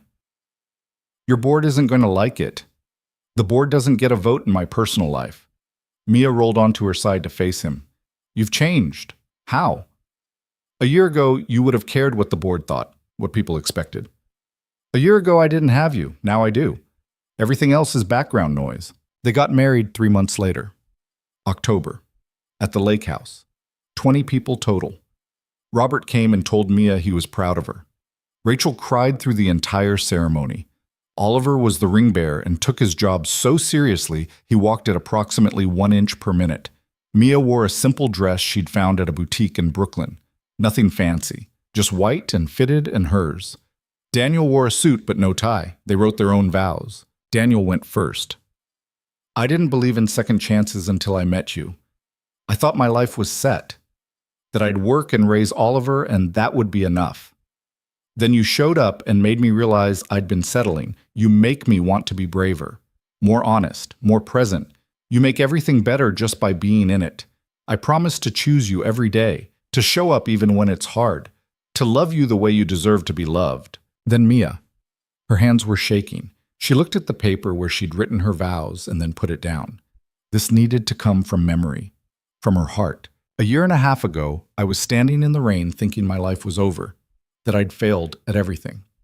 Then you pulled me out of the street and everything changed. You saw me when I felt invisible. You believed in me when I didn't believe in myself. You gave me a reason to stop just surviving and start actually living." She looked at Oliver, who was standing beside Daniel. "Both of you did. You showed me what a family could be, what love could be. I promised to show up for you, to fight for us, to never take this for granted. I promised to love you both, every day, no matter what." The officiant pronounced them married. Daniel kissed her. Oliver cheered. Everyone clapped. At the reception, which was really just dinner on the dock, Robert pulled Mia aside. "You did good," he said. "Yeah? Yeah, you found something real. Don't let go of it." "I won't. And for what it's worth, I'm sorry. For the way things went down at Apex. For not protecting you better. You did protect me. You believed in my work. That's all I needed." Robert smiled. "You're going to go far, Mia. Keep proving people wrong." "That's the plan." Daniel found her later, pulled her away from the party. They walked down to the water, the same spot where they'd sat under the stars months ago. "How are you feeling?" he asked. "Married? Good married or bad married?" "Good married, really good married." "No regrets?" "Not one." They stood together watching the lake reflect the moonlight. Behind them, music drifted from the house. Oliver's laughter, Rachel's voice, the sound of people celebrating. "I love you," Mia said. "I love you too." "No, I mean," she struggled to find the words. "I love you in a way I didn't know was possible. Like you're part of me now, like I can't imagine existing without you." Daniel pulled her close. "I know. I feel it too. It's scary." "Yeah, but it's also the best thing that's ever happened to me." They stayed like that until the cold drove them back inside. The party went late. Too late. People stayed and talked and laughed until past midnight. Oliver fell asleep on the couch. Rachel covered him with a blanket. When everyone finally left, when the house was quiet, Daniel and Mia stood in their bedroom, now officially their bedroom, not just his, and looked at each other. "We did it," Mia said. "We did. What now?" "Now we live. We build a life. We figure it out as we go." "That's not very specific." "It's not supposed to be. That's the point." They got ready for bed in comfortable silence. Mia washed her face. Daniel brushed his teeth. Normal things. Married things. When they climbed into bed, Daniel pulled her against him. "Thank you," he said. "For what?" "For saying yes. For staying. For choosing this. You make it sound like a sacrifice. It's not. What is it then?" "The easiest decision I've ever made." Time moved forward the way it does. Days became weeks, became months. Mia's career continued to climb. The firm made her a junior partner 18 months after her wedding. She cried when they told her, called Daniel immediately. "I did it," she said. "I knew you would. I'm a partner, an actual partner. You deserve it." "I know, I actually know that now. I believe it. That was the real victory. Not the title, not the money. The belief that she'd earned it." At home, Oliver grew, started third grade, joined soccer, brought home friends who called Mia Mrs. Hayes, and made her correct them every time. Just Mia is fine. But secretly, she liked it. The belonging, the family.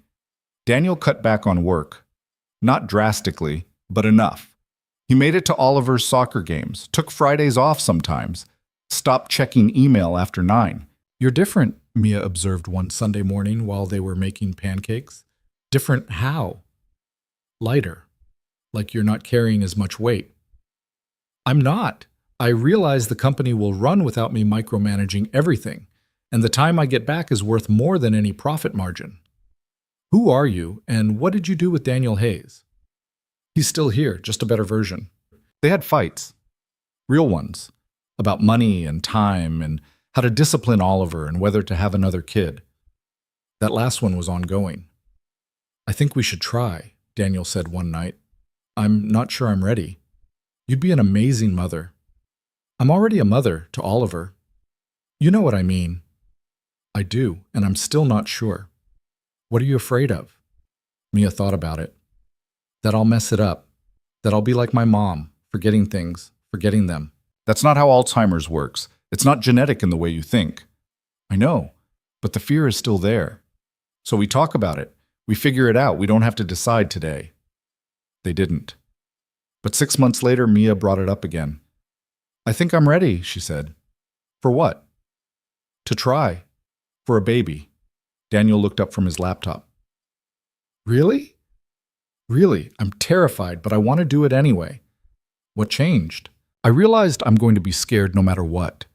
But I'd rather be scared and try than scared and regret not trying." They started trying. It took longer than expected.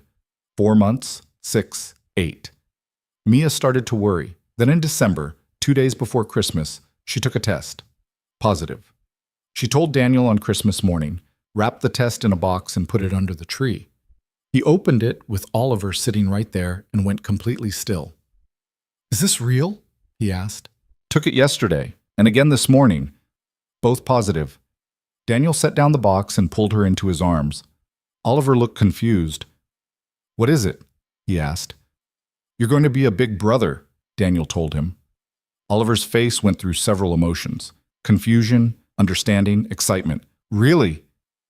"Really," Mia said. "Yes." Oliver jumped up and started dancing around the living room. "I'm going to teach them everything. All the dinosaurs, all the sports, everything." Mia laughed and cried at the same time. Daniel held her and whispered, "We're doing this. We're doing this." The pregnancy was hard. Mia was sick for the first 3 months, exhausted for the next 3, uncomfortable for the final 3. Work was understanding, but she still felt guilty taking time off. Daniel kept telling her to stop worrying. "The firm will survive," he said. "I know, but I worked so hard to get here. And you'll still be here after the baby. This isn't the end of your career. It's just a pause." Oliver was obsessed with the baby, talked to Mia's stomach every night, read books about being a big brother, helped set up the nursery. When they found out they were having a girl, he announced he was going to protect her from all the bad stuff. "What bad stuff?" Mia asked. "You know, bullies, mean kids, boys. She's not even born yet. Got to start early." In August, 3 weeks before her due date, Mia went into labor at 2 in the morning. Daniel woke up to her gripping his arm. "It's time," she said. "You sure?" "Very sure." They woke Oliver, called Rachel to come stay with him, and drove to the hospital. Labor lasted 14 hours, long enough that Mia threatened to kill Daniel multiple times, long enough that she questioned every decision that had led to this moment. But then the baby was there, small and pink and screaming. The nurse placed her on Mia's chest, and everything else disappeared. "Hi," Mia whispered. "Hi, sweet girl." Daniel was crying, actual tears running down his face. "She's perfect. She's ours." They named her Emma. Emma Rose Hayes. Oliver met her later that day and declared her pretty good for a baby. He held her carefully, like she might break, and Mia saw the moment he fell completely in love. The first few months were chaos, sleepless nights, endless crying, the feeling that she'd never be a person again, just a feeding machine. Daniel helped as much as he could, but there were things only Mia could do. She resented it sometimes, the biological reality that tied her to this tiny human. But then Emma would smile, or grab her finger, or fall asleep on her chest, and Mia would feel something so overwhelming it scared her. This was love, pure and complete and unconditional. This was what she'd been afraid of her whole life, the vulnerability, the risk of loss, the terrifying possibility that something could happen to this person she loved. "It gets easier," Daniel said one night at 3 a.m. while Mia fed Emma and tried not to fall asleep sitting up. "When? I don't know. But it does. You're very helpful." "I try." Mia looked down at Emma, at her daughter. The word still felt foreign, daughter. "I can't believe she's ours," Mia said. "Believe it. What if I mess her up?" "You won't. You don't know that. I know you love her. That's enough. Love isn't enough to be a good parent." "Maybe not, but it's a start." Emma fell asleep. Mia put her back in the bassinet and climbed into bed beside Daniel. He pulled her close. "You're doing great," he said. "I don't feel like I am." "You are. Trust me." Mia closed her eyes. "I'm so tired." "I know. Sleep. I'll get up with her next time." "You have to work tomorrow." "So do you, eventually." "That's different." "It's not. We're in this together. Remember?" Mia remembered, and somehow knowing Daniel was there, really there, not just saying the words, made it bearable. Time passed. Emma grew, started crawling, then walking, then talking in full sentences that were too smart for her age. Oliver was endlessly patient with her. Mia watched them together and felt something settle in her chest. This was her family, built from nothing, from a random morning in the rain, from choices and risks and the willingness to believe something good could last. On Emma's second birthday, the whole family went back to the lake house, the same place where Daniel had proposed, where they'd gotten married, where so many important moments had happened. They spent the day swimming and eating cake and watching Emma chase after Oliver through the grass. When evening came and the kids were in bed, Daniel and Mia sat on the dock with their feet in the water. "Remember when I first brought you here?" Daniel asked. "When you told me you were falling for me. I was terrified. You didn't seem terrified." "I was. I thought you'd run. Again." Mia leaned against him. "I almost did." "What stopped you?" "Oliver, the way you were with him, the way you loved him so completely.